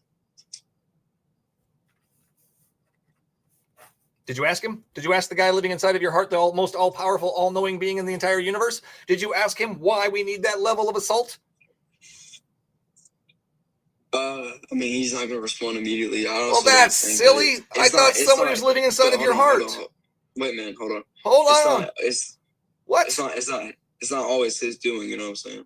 I'm asking you to ask your invisible man a question. Can you ask your invisible man a question? Tappa. Absolutely, Chris. Tappa. Lightning. Ka-chow. Thanks, guys. Can you ask your invisible man a question? Yeah, I can. Okay, good. Now, let's get an answer. Why do we need that level of assault to know good? Go, ask your invisible man. Okay, good without evil. Oh, my shit. Doesn't make sense. Oh. Okay, a good Twinkie without a rotten Twinkie doesn't make any sense. Is that what you're saying? Yeah. Wow. Nonsense. This is the nonsense that comes out of Christians' mouths. Just nonsense on top of nonsense. Lasagna's all over their face. Oh my goodness. It is so ridiculous. They will say the most ridiculous things to defend the ridiculous actions or non-actions of their invisible friend. Cross symbol. Yeah. Welcome back. What you got for me today? What's up, dude? Did you said we had issues last time? I don't remember. Sorry, I'm just. No, you're fine. I thought you said that. I don't remember what we had last time. I know your symbol. I remember. Yeah, we had a pretty good talk. Good. We got into your background, so it was nice. Good. I love that. So I kind of want to pick up where Descaria left off because I think she had a good point. I think she was getting somewhere, but I think that maybe I could expand a little bit on her point. I don't remember her point. Go ahead.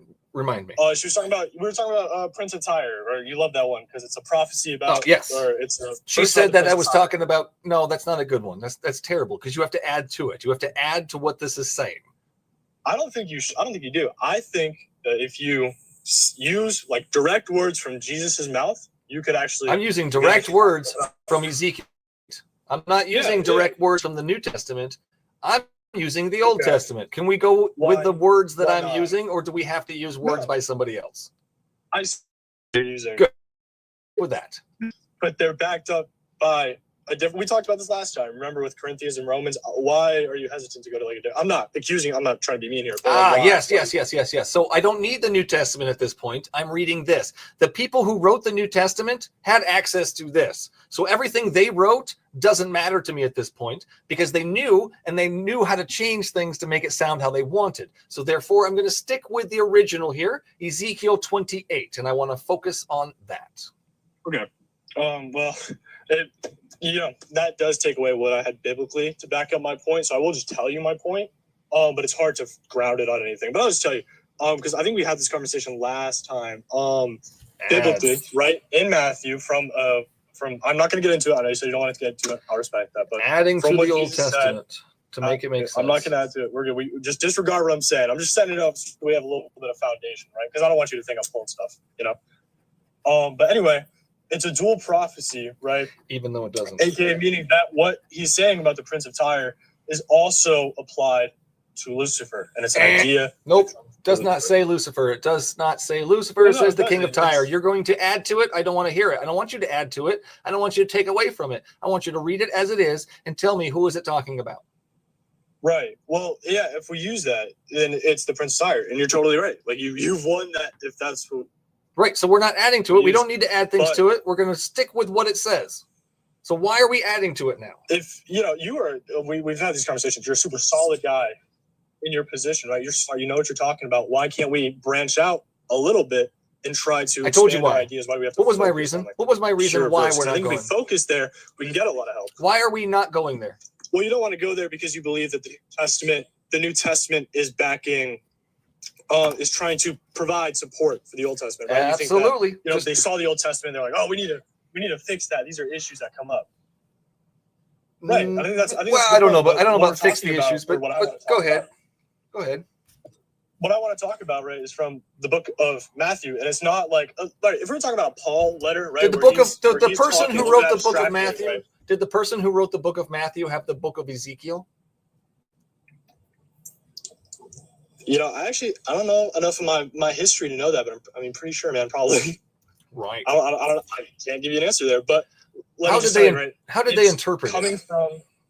It's so the eyewitness account, right? I know you don't believe in it's Jesus not. Christ, It's not an eyewitness account. Means nothing. Those aren't eyewitness accounts.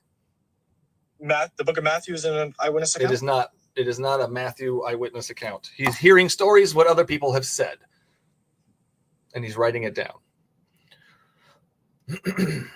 So they are misinterpreting the Old Testament, thinking that it's talking about Satan or wanting it to talk about Satan. Unfortunately, it says the king of Tyre, so they have to change things or add to it in order for it to say it's talking about the bad guy.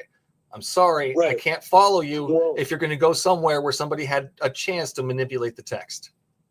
Gotcha. Okay, well, that's fair. We won't talk about that. Why do you think that it says, you know, like the Garden of Eden, the holy stuff? Like, why do you think? Because he's building him up as a really awesome character. He was really great. He was even a cherubim. He was on the mountain of God. He walked amongst the fires of the mountain of God. All these things, all these great things. They just boasted him up. That's all it is. It's flamboyant language. Do you get that interpretation from somewhere? Or is that just kind of how you think about it? Like, is that just kind of what you think? Or do you find that anywhere? Okay, so I'm going to go with what it's telling me. Yet you are but a man and no God. That's how it starts off here. Thus say to the prince of Tyre, who is a man and no God. So now we're going to change him from a God to now he is definitely a cherubim, and he was the snake in the garden. Okay, well, what I was going to say is I was wondering. Yes. Thank you, Chris. Go ahead. Sorry. No, you're good. I get it. It's the gift. Do you get money from those? I don't, like 50 cents, I think, something around there. Yeah. I was wondering if they're like. All right, anyway, I just love seeing them. Well, what my point that I was trying to make here, right, is that it doesn't preface the book of Ezekiel with saying like, this is what it's talking about. They're building him up for this specific reason. That's not. There's no forenote, right? The same way there's no forenote to say it's a dual prophecy, right? What you have is differing interpretations. No, you're just adding to it. If you want to make it actually, it's a triple prophecy. Triple? Yeah. Where's the third? It's talking about a different person too that you don't know. Okay. We're going to add to it. If you're going to add one guy to it, why not add two guys to it? Don't you think that maybe not? You know, again, not being accusatory, but couldn't your interpretation also be? You know, we say the same thing. Since there's no foreknote in Ezekiel, I can be saying that you're interpreting that totally wrong, and it actually means this. Sure, but that would be reading it wrong. So you believe that your interpretation is like the perfect, like the right interpretation? Again, I'm not I have yet to. No, you're fine. You're fine. I have yet to be convinced that my interpretation is not right. You haven't convinced me by adding to it. That's definitely not going to convince me that I'm not right here. Adding things to this verse is not going to help me understand your point. Okay. Well, your point, right, is that you see it. You see the text of Ezekiel, and you think, well, it must be saying that they're building up the Prince of Tyre. That's what it says. It's not must be. That's what it is. That's what it's saying. Okay. Right. Yeah, that's your perspective. I'm reading it. I'm reading the words in English translated for me. No, right. What's wrong with that?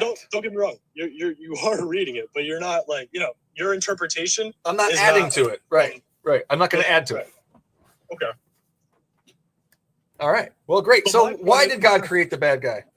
Why did God create Satan? Why? I actually think Tiscaria had a pretty good point. We've had this one before. I think I might have a better one for you, but I think you've got a little rebuttal to this one already. I think I heard it. God created the angels with free will. Now, why did God create Satan particularly? From Genesis. Right. So God created Lucifer with a purpose and with a plan in mind. That's right? bad. That's really bad. Okay. But hang on. Lucifer rebelled against God, right? Rebelled. No. That was not God's plan. Was not for Lucifer to fall. That was not his plan. It was. Okay? Otherwise, he would not have created that being. Well, I'm talking about like if we're talking about like God created all things good. God did not create all things good. Otherwise, the sneaky snake would not have been there. I know it paused me just then when I went to look for the verse, but I know there's a verse. I think it's Genesis 131. I don't know. But yeah, sneaky snake. That's not good. Genesis 131 says that God created all things good, right? And sneaky snake, I guess that implies Lucifer, right? The sneaky snake. Well, no, actually, I just think it's a snake, like the Bible says. It's just a snake because there's a lot of old stories about snakes being sneaky snakes and tricking people and stuff. So it's just an old story retold in a version that these people believed in. It's all nonsense. Nonsense on top of nonsense. That's a cool interpretation. Anyway, my point here is that what it says. Lucifer was created with free will, right? And just because Lucifer fell, where do you get that idea? Lucifer, it's from Genesis, right? And it can be interpreted from 131, where if let's say Genesis, if we're saying that you're a Bible believing Christian, right? No, you're telling me we all have free will. Where do you get the idea we all have free will? Well. Good. Oh, you there? You're cutting in and out. Go ahead. I know. My dad called me. I'm sorry. I am 18. Just letting you know. I know. Oh, damn. I forgot to ask. Thank you for catching me on that one. Just keep calling me. I'm a college junior. I promise you I'm 18. All right. Anyway. Let's see if my dad doesn't call me here. Genesis 131, right? God created all things good. We can tell that God gave us free will because we're not good. This is not perfect. Where? There's probably rotten tweets. No. Genesis 131, I believe, is God created all things good. Right, but that's not saying we all have free will. I want to know where you get this idea that we all have free will. Where are you getting this idea from? So I interpret it from 131 because I believe you're adding to it. Why do you have to add to things, man? This is so funny. What does free will mean to you? Let's go with that. What does free will mean? Hey, dude, sorry, you need to give me a second. My dad is now coming out to my car. I think he wants to tell me something about his bench max. I will actually be 20 seconds. All right. I understand what you just said. Hang on, let me talk to him about his bench. I'm gonna get somebody else up here. You come back when that is done. All right. Well, he said 20 seconds. Oh, man, come on, that had to be 20 seconds. Dude. That was nice job. Give me that. Hey, I'm saying he wants a sandwich actually, so I got to get him a sandwich soon. Oh, that sounds great. Yeah, it's pub subs. I work at Publix. Anyway, so I don't interpret it by adding new things. I look at what I am. Right? No, what does free will mean? No, I want to know the definition of free will. What definition are you using for free will? Oh, you like the Webster definition. Actually, I remember that. Cambridge, free will, the ability to decide what to do independently of any outside influence. Boom. There you go. You got a definition right there for me. I don't even need one. Okay. Right. So I interpret Genesis 131 by looking at my own actions, seeing that I am totally not a good person. Let me tell you, I've done some bad things, right? I don't care. So Let's go with the tree. Do you think that's an outside influence? I know that that's not good, right? Do you see that the tree is an outside influence? Do I see the tree as an out? Free will is saying get your own dang sandwich. Come on, dude. My dad doesn't want to get a sandwich. Anyway, I see what you mean. Explain it a little more for me. So Cambridge definition is the ability to decide what to do independently of any outside influence. God brought in two things. He brought in a sneaky snake and a tree that would cause the fall of man. Both of those are an outside influence. Would you agree? I mean, yeah. For sure. So that's not free will. We do not have free will when God is interjecting things into our area. So you say we don't have free will when God is interjecting things into our area. Well, the outside influence. The outside influence. We agreed that was part of it, right? Right, outside influence. Sure. I don't know how you define outside influence. I don't have a Webster dictionary for that one. But God planting trees in the middle of the garden, knowing they would cause the fall of man, is an outside influence. God letting the sneaky snake inside, knowing what would happen, is an outside influence. God is bringing outside influences in so that His plan will come to fruition. That's not free will. This is God's plan, and He's making things happen so that it happens. But if we're talking outside influence, right? And I just want to say that I don't know if, I know I said I agree with that definition, but maybe I committed myself too early because I don't know how strictly we can define outside influence, right? Because if God planting the trees there, right? Christians have an idea of prayer and have answered prayer. Yeah, so but that's nonsense too. More nonsense on top of nonsense. I want to talk about the trees. But I'm going to use my nonsense to defend my other nonsense. Your nonsense is not going to work. That's not going to work. I need something that makes sense. Don't give me more nonsense. Wipe your mouth. Get all that nonsense lasagna off your face, and let's try from the top. All right, Michael, I can't convince you of Christianity, right? What I'm trying to do is I'm trying to give you a full picture of the Christian belief. I'd like you to answer the questions, though, Cross. Okay. So what is the question again? You said that why you planted the outside influence, right? Or that outside influence. That is an outside influence bringing something in, correct? Correct, yeah. No. So that is not free will. There's a lot of outside influence through prayer and stuff. No. Prayer doesn't work. Prayer is nonsense. Stop bringing up prayer. We're talking about the trees. Focus on the trees. Don't you believe that the trees and the snake are nonsense too? All of it is nonsense. Your entire belief structure is nonsense. Your invisible man is nonsense. Your Bible is nonsense. Nonsense. All nonsense. We're arguing nonsense with nonsense then here, right? I kind of have to bring up Christian values. You don't have to bring up the Christian values. You don't have to bring up the Christian prayer. None of that makes any sense to the conversation we're having. We're talking about the trees your God let in there. Is that an influence from an outside source? You said yes. Therefore, that is not free will. That negates your idea of free will right off the bat. Your claim of free will. There might be a different, I think that we can find a different definition of free will. Because I understand what you're saying, but I want to find a different definition. I cannot sit here and tell you that Jesus lived the life that he did without the Bible, right? And the Bible is a Christian thing, right? People don't believe in the Bible because they're not Christian, right? So I can't sit here and tell you that Jesus did this, and that without the specifics of the Bible. I didn't ask you what Jesus did. Why are you talking about Jesus? Okay, fine. Let's talk about Jesus. You want to talk about your invisible buddy so bad? Let's talk about him. Tell me, why is Jesus a good guy? Why is Jesus a good guy? Yeah, where do you get the idea that Jesus is a good guy? That Jesus is God and God is inherently good. Why? Where do you get the idea that God is good?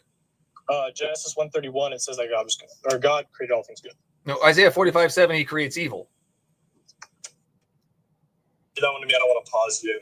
Just hit me with that one because Isaiah 45:7. I'm going to read it. Oh, I have it somewhere. Here it is. 7. I form the light, I create darkness, I make peace and create evil. I, the Lord, do all these things. Is that true? Does he create evil and darkness? I think that in a way, yeah. I mean, that's not good. That's not good. That completely negates your Genesis 1:31 because apparently everything is good that he creates, but apparently it's not true because Isaiah 45:7 says he creates darkness and evil. Right. Well, hang on, Michael. I know you think that my values and beliefs aren't correct. Nonsense, right? Just let me get through a full sentence, just so even if it's nonsense, I'll bring you more nonsense. I don't want to hear more nonsense. I am so sorry, but I have heard enough nonsense for my entire life. So if you start putting on that nonsense and getting all over your face, I'm going to let you know. I lose my train of thought quickly. So I understand that you're interrupting me with pretty good points, but let me go on my stupidity then. If that's No, you can try. You can try, but I'm going to stop you if it gets too silly. Go. Okay. All right, let's do this then, right? So I don't believe that God sitting up there in heaven, right? I don't think he was it'd be hilarious, sexual assault, right? I don't think he was sitting up there doing that. What evil is evil is the absence of good. Is the absence of God. Oh my God! So in a way, God being real and God existing automatically creates evil, no? Because there's spaces without God. Does your God do things that are evil? No, my God doesn't do things that are evil. Is creating evil? God, and so forth of creating good, creates evil. Is that good? Is it good to create evil? Is it good to create evil? Is it the absence of the cold? Is it good to create evil? Is it good to create? Well, where do you define good? I mean, here's the thing, right? I'm going to go with not creating evil is a good thing. I'm going to start with that one. Let's start with that one. Not creating evil is good. I'm sorry. I keep interrupting you, and I just want to say I'm sorry. I'm asking you not to interrupt me, and I'm interrupting you. I'm sorry. You're fine. I love these. I'm going to fire back, man. It's a machine gun thing here. We're going. Let's go. Right. I'm not that way. I'm a little slower. Anyway, we can go back to what I said, right? God wasn't up there it'd be fire if this person experienced sexual assault, right? That's not. Don't say that out loud. Do not say that on this live, please. Oh, I'm sorry. I understand. I'm sorry. What? you get my point. You get my point, right? Okay, I'm gonna go to your God is good. I'm gonna go right back to it. Yes, hold on. There it is. There's the corgi butt across the screen. Thank you. Who did that? Thank you, Mars. Oh man, thank you so much for that. I love those corgi butts. They're so funny. God created evil. Oh, yeah. Okay, so the flood. Do you think the flood is a real thing? Do I believe the flood is real? So actually, I've read the book of Noah, or not the book of Noah. I read the story of the flood, right? Okay. I'm actually, I obviously don't believe it's a bad thing. I'm a little torn about. Hold on. I'm a little torn about what. Obviously, it's not a bad. The flood are. You don't think it's a bad thing? Obviously, you don't think it's a bad thing. Hang on, just give me a second. It's not a bad thing to drown puppies, babies, and kittens. I believe that if you look at it in a term, come on. I'm not sitting here saying I do it for sport, right? But we have to. All right, hang on. I just want to expand on something real quick. I see your point, and I really want to answer your point, but I just want to let you know that the flood, right, is something that a lot of believers. There's a lot of like Catholics I know have some points of contention about it because some Christians do share different beliefs and interpretations. I don't know what I fully believe. I haven't experienced and looked at the story. But you said it's good.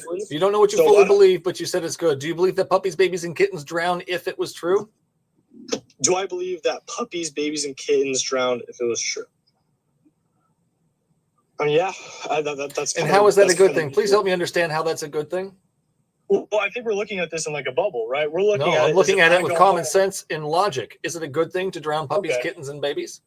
It's a bubble of common sense and logic then. Like, great. Let's stay where the common sense is. I don't like nonsense lasagna. Okay, I'm staying with you. Let's stay on that common sense. My common sense might look like your common sense, right? So you got to stay with my. So your common sense says it's okay to drown babies, puppies, and kittens.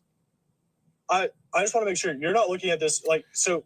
Here's the thing: if I went home and I drowned a kitten, I want to be the best, right? That'd be pretty bad, pretty stupid of me to do. I'd be doing that for sport or something, right? That's not what we see in the story of the flood. How would you wipe out the children? How would you choose to wipe out the children instead of drowning them? What would you do?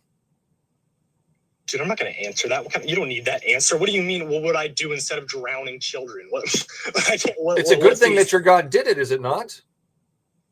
I believe that if you look at the story of the flood was necessary and needed to happen to carry out God's plan of salvation. Wow. So your all-powerful, all-loving God can't figure out a better way to do it unless he drowns puppies, babies, and kittens. That's not good. That's bad. Did you know that that's bad? Drowning them is bad. Your God is unable to do it, so it's good? That's disgusting. You got to do better than that, man. Why would you worship a documented child killer than say it's good when he does it? Ugh. Ugh. Okay. Unaliver. I said unalive. Back it up.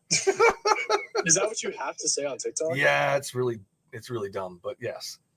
How do you define morality? It's just because we're talking about good and evil. Not your God. Not by your God standards, that's for sure. Sure. Not by my God standards, right? Okay, I can accept that. But where do you come? Because we're talking about good and evil. I want to know what. I get it from my empathy, my lived experience, the world around me. That's where I get my morals from. Right. Okay. You said your empathy. Yep. So.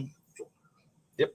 I mean, you can't take out your empathy and put it in a jar here. So what are we talking? You think that empathy is derived from emotions, feelings.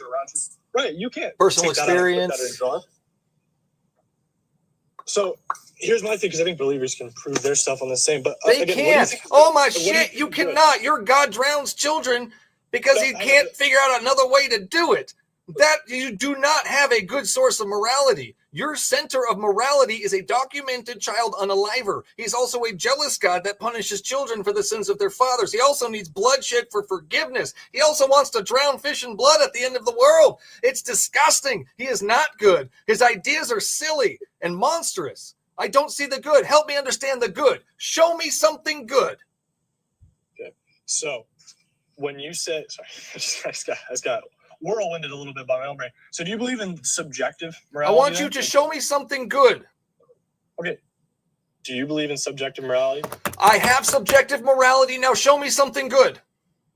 Show you something. What do you want me to do? Put on my camera, hit a mean jig? What am I supposed? What does that mean? I think everybody understands except for you at this point.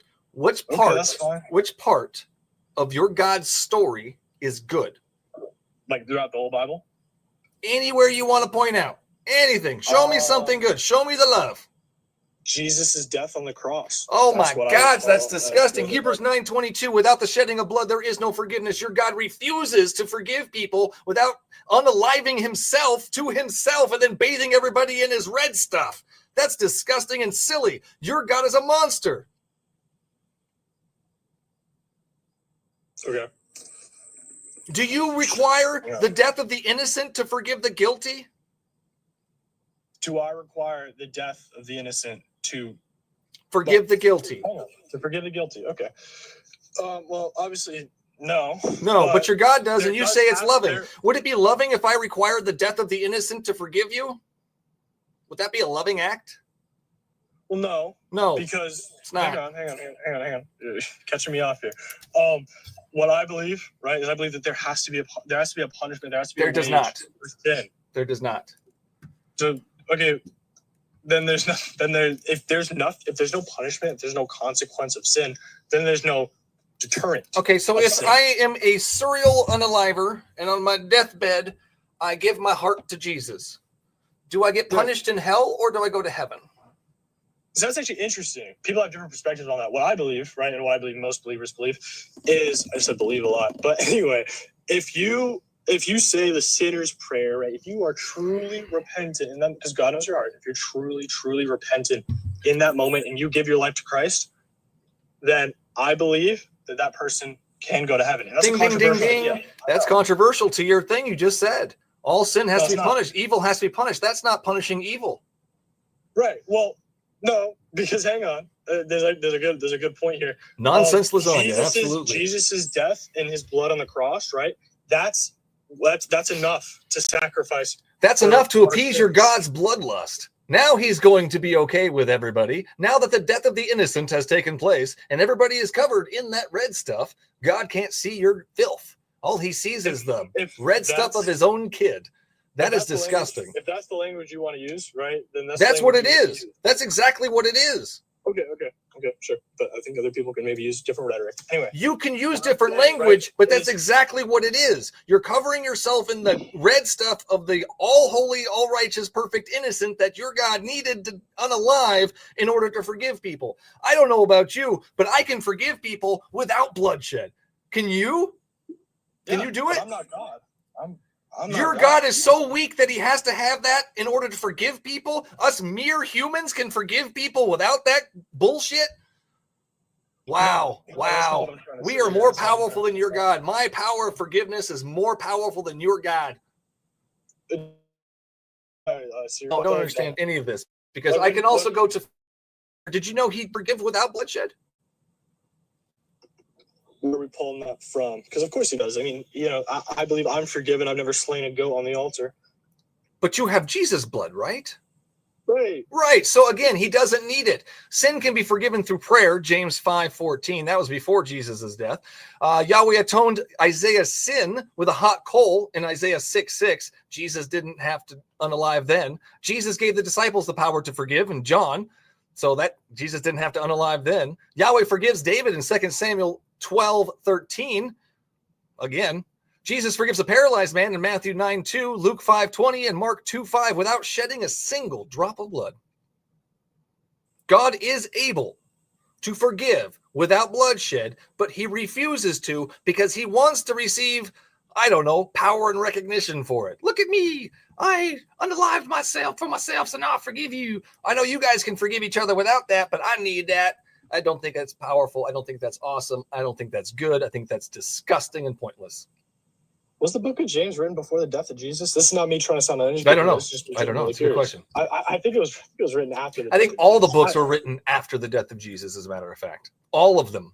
If Jesus ever existed, all those books about Jesus were written after he died. Like the New Testament? No, the books about him, I said. But so the New Testament? Like they're all about him. Or do you believe the Old Testament too was written? I don't believe any of it. I don't believe in it. But moving on. Moving on here. Can God forgive without bloodshed? Okay. Can God forgive without bloodshed? Quick for my brain here. Can God forgive without bloodshed? Can God forgive without bloodshed? I mean, yeah, he's all powerful, man. Right. So why does he need the unaliving of himself to forgive it? Why does he require that? Because the wage of sin and consequence of we sin. already decided he can forgive without it. So you're telling me the wages of it is now unaliving. He can, but he doesn't need that all the time. So all of a sudden he wants it. Why does he want it? Why does he need it now? I don't think he wants it because I don't think God wants any of us to sin, right? I don't believe that that's God's will at all. Wow. Then why did he? Oh, actually, you're wrong again. The Bible says that he made the law so that trespass will increase. So no, God definitely wants us to sin. That's why he made the laws. I'm saying when God created creation, right? He gave us free will, knowing that we would sin, but I don't think he gave us. He didn't give us free will for shit, and he knew exactly what we were going to do. God wanted us to sin. If he didn't put the trees there, we wouldn't have sinned. God wanted it to happen. God knew it was going to happen. God put it into motion so that it would happen. You can't say that God wanted it to happen. I'm going to tell you, your God wanted it to happen. Your God is an infinite being who is the smartest thing on that ever existed. He knows backwards and forwards in time. So he's sitting there for infinity planning shit. He's plotting this entire thing here. And this is his plan. This is God's plan. God planned on putting the trees there. God planned on them disobeying him. He knew what was going to happen when he let the sneaky snake in. This is all part of his plan. Yeah, he knew it was going to happen. He didn't want it to happen. Sir, welcome in. If you didn't want it to happen, he wouldn't have put his stupid freaking trees there. Holy cow, man. If I don't want something bad to happen to my children, I'm not going to put poison in the middle of their room. How dumb. Well, so hang on. Sorry. The rants throw me for a little bit. I'm going to give you an analogy. Are you ready? Can you follow this for a second? Yeah, I'm going to go fast. The analogy. I'll give you an analogy. There's a daycare. In the middle of this daycare is a chair. On top of that chair, I put a gummy worm full of poison. In the middle of a daycare, kids everywhere. Gummy worm full of poison. I turn around and tell all the kids, don't you eat that gummy worm. If you eat that gummy worm, you will die instantly. I even hand out little leaflets to the kids so they understand and they won't forget. I leave the room and I let the bad guy in the back door to convince them to eat it. I don't even have to do that. Before I even do that, one of those kids is going to grab the fruit. But what's going to happen when I let the bad guy in to convince them? Do you think those kids are going to go, no, that one person said it's poisonous? Or are the kids going to eat it because they don't understand right from wrong? Well, I don't think your analogy works because Adam and Eve in their form weren't children. Where do you see that? Where do you see that they have the knowledge of right and wrong?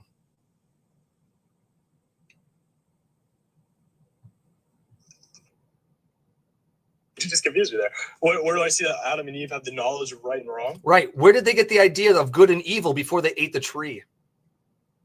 I don't think they had it. But exactly. So they were just like children. They didn't understand the consequences of their actions. They did not understand right from wrong. They were children until they ate of the fruit. So my analogy sticks. Who's at fault in my analogy? The kid? The bad guy I let in? Or the guy that created the entire scenario knowing what would happen? I think in the story of Adam and Eve, that Adam and Eve, right, as is amplified, is echoed throughout the Old and New Testament, that they are at fault for their free decision. Here it comes. There it is. So the children are at fault for eating the gummy worm that I poisoned, that I let the bad guy in to convince them for. You have a weird sense of fault and guilt there. Guilt, guiltiness, faultness, something. I don't know the word either for you. I had a point there and I lost it. So I don't really know what I can give you there. God created this entire situation. God set everything up. God put things into motion so that certain things would happen. God is an outside influence. We do not have free will. We do not have a loving God watching over us at that point.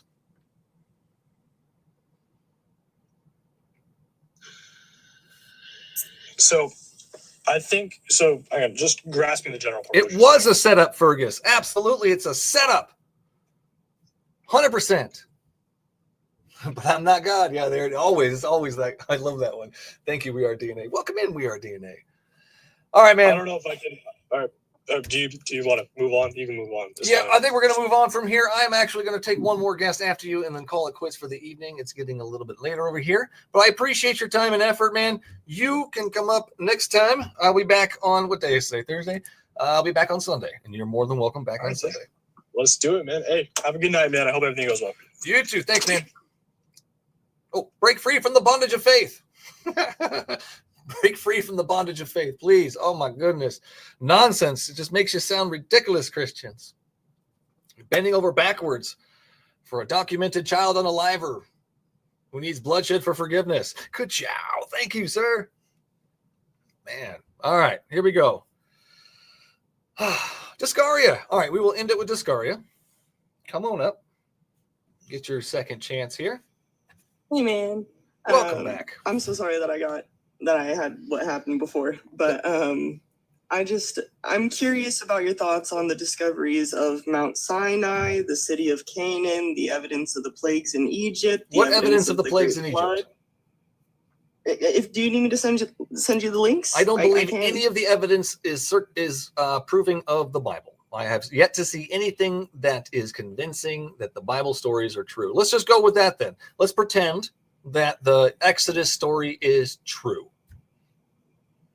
Now, was it a good thing that your God did that? From my understanding of reading the Bible, the Nephilim existed before the flood. And I'm talking about the Exodus. In Exodus, what? The Passover, the Exodus story, the plagues. That's what we're talking about. Oh, sorry, I'm so sorry. You're good. So within the plagues and stuff, and I can send you links for this as well. But the ancient Egyptians that were alive at the time, they had a very prevalent habit of sacrificing their newborns. No. I don't care if they sacrificed 20,000 kids. Then God came in and killed the rest of them, unalived. Damn it. He didn't unalive all of the Egyptians. He unalived all the firstborn. He unalived all the firstborn, did he not? Yes. Okay. Did the children sleeping in their beds have a choice? Did the children sleeping in their beds have a choice? No, they did not. Nope. Could they have chosen to put the right blood on their door? Did they also choose to be sacrificed to a little g god? I don't care. My point is when your God comes in and does the sacrificing. I don't care what the humans are doing. My point is what your God is doing. Yes. And do you not think that... Okay, so let me give you an example. If somebody comes up to you or comes up to your family and... I just want to point out that she's defending children being killed in their sleep. That's what she's defending. Go ahead. I just asked you. Say it again. Okay. If somebody comes up to your family and unalives your children and enslaves you, is it not justice for them to therefore suffer the same fate? Ooh, wow. You think it's justice to unalive the children of bad people? The Egyptians were very specific bad people. That's terrible. Bad people, they were horrible people who unalived their own children. I don't care. Your so God, why are you defending them? You're thinking it's a good thing for your God to come in and unalive the children of bad people. It said the firstborn, so that does not mean that they are children. It means that they are. There were no firstborn children in Egypt. Apparently, there were no firstborn children in Egypt.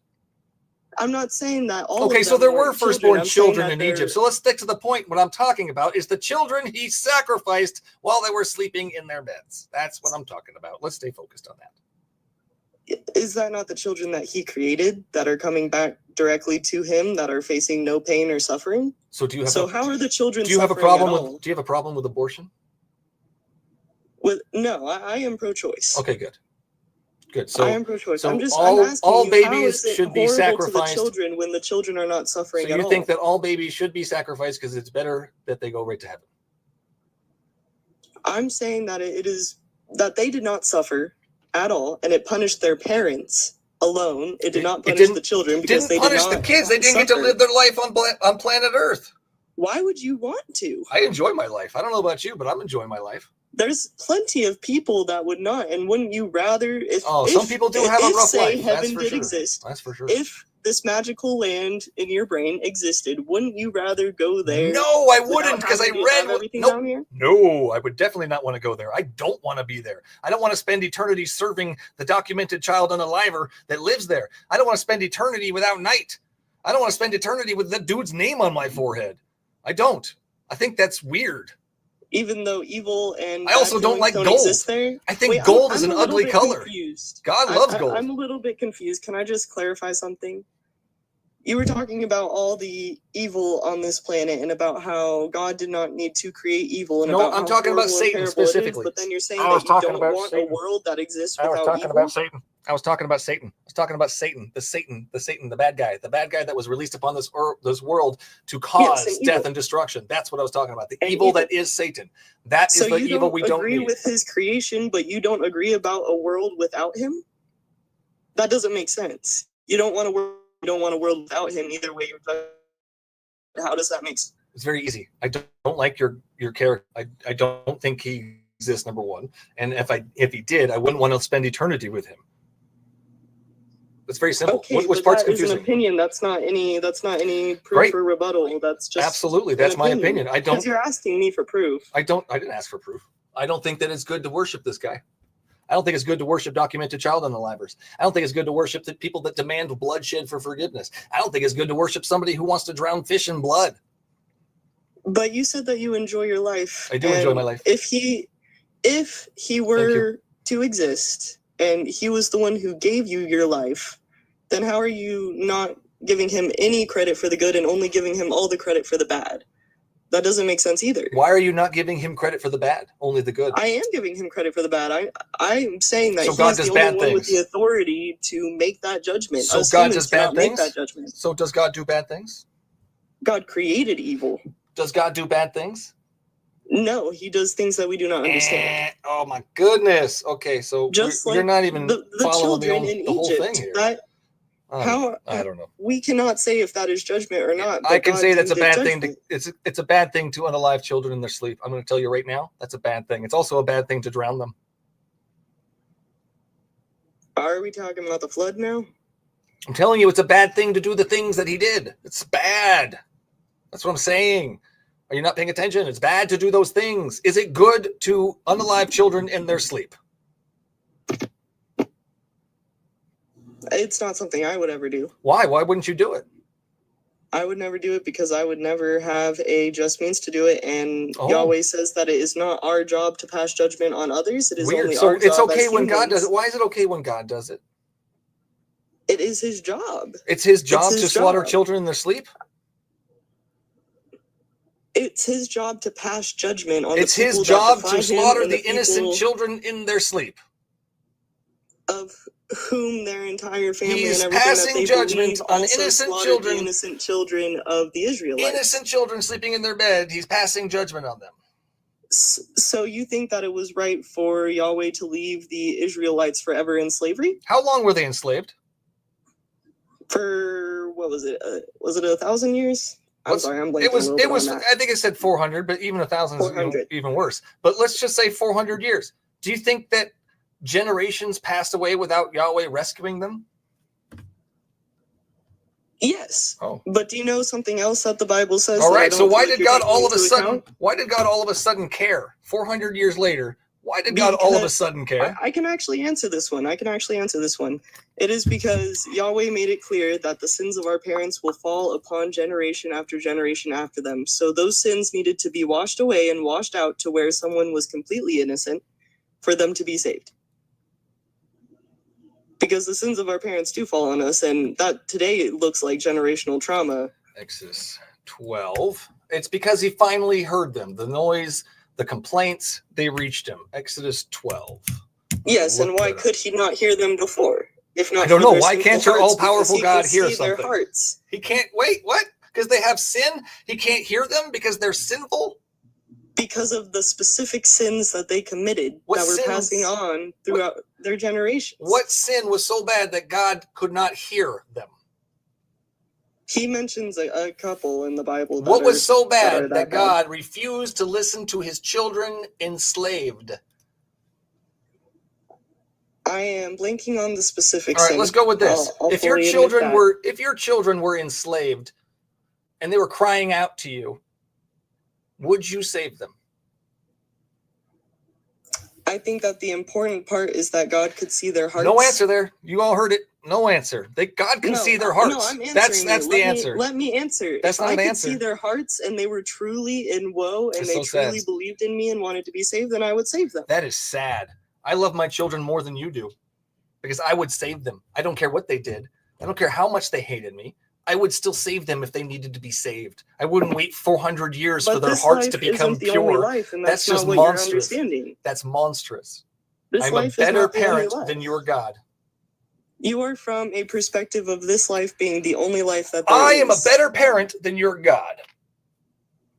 In a way, I do agree with that. Yep. But I also agree with the fact that we cannot understand something after this life, which is what he is right. So preparing why us would for. we bother believing it? If we can't understand in something, why the hell would we believe it? Because if there is proof of you it just said we happening, can't understand it, but now you have proof of this.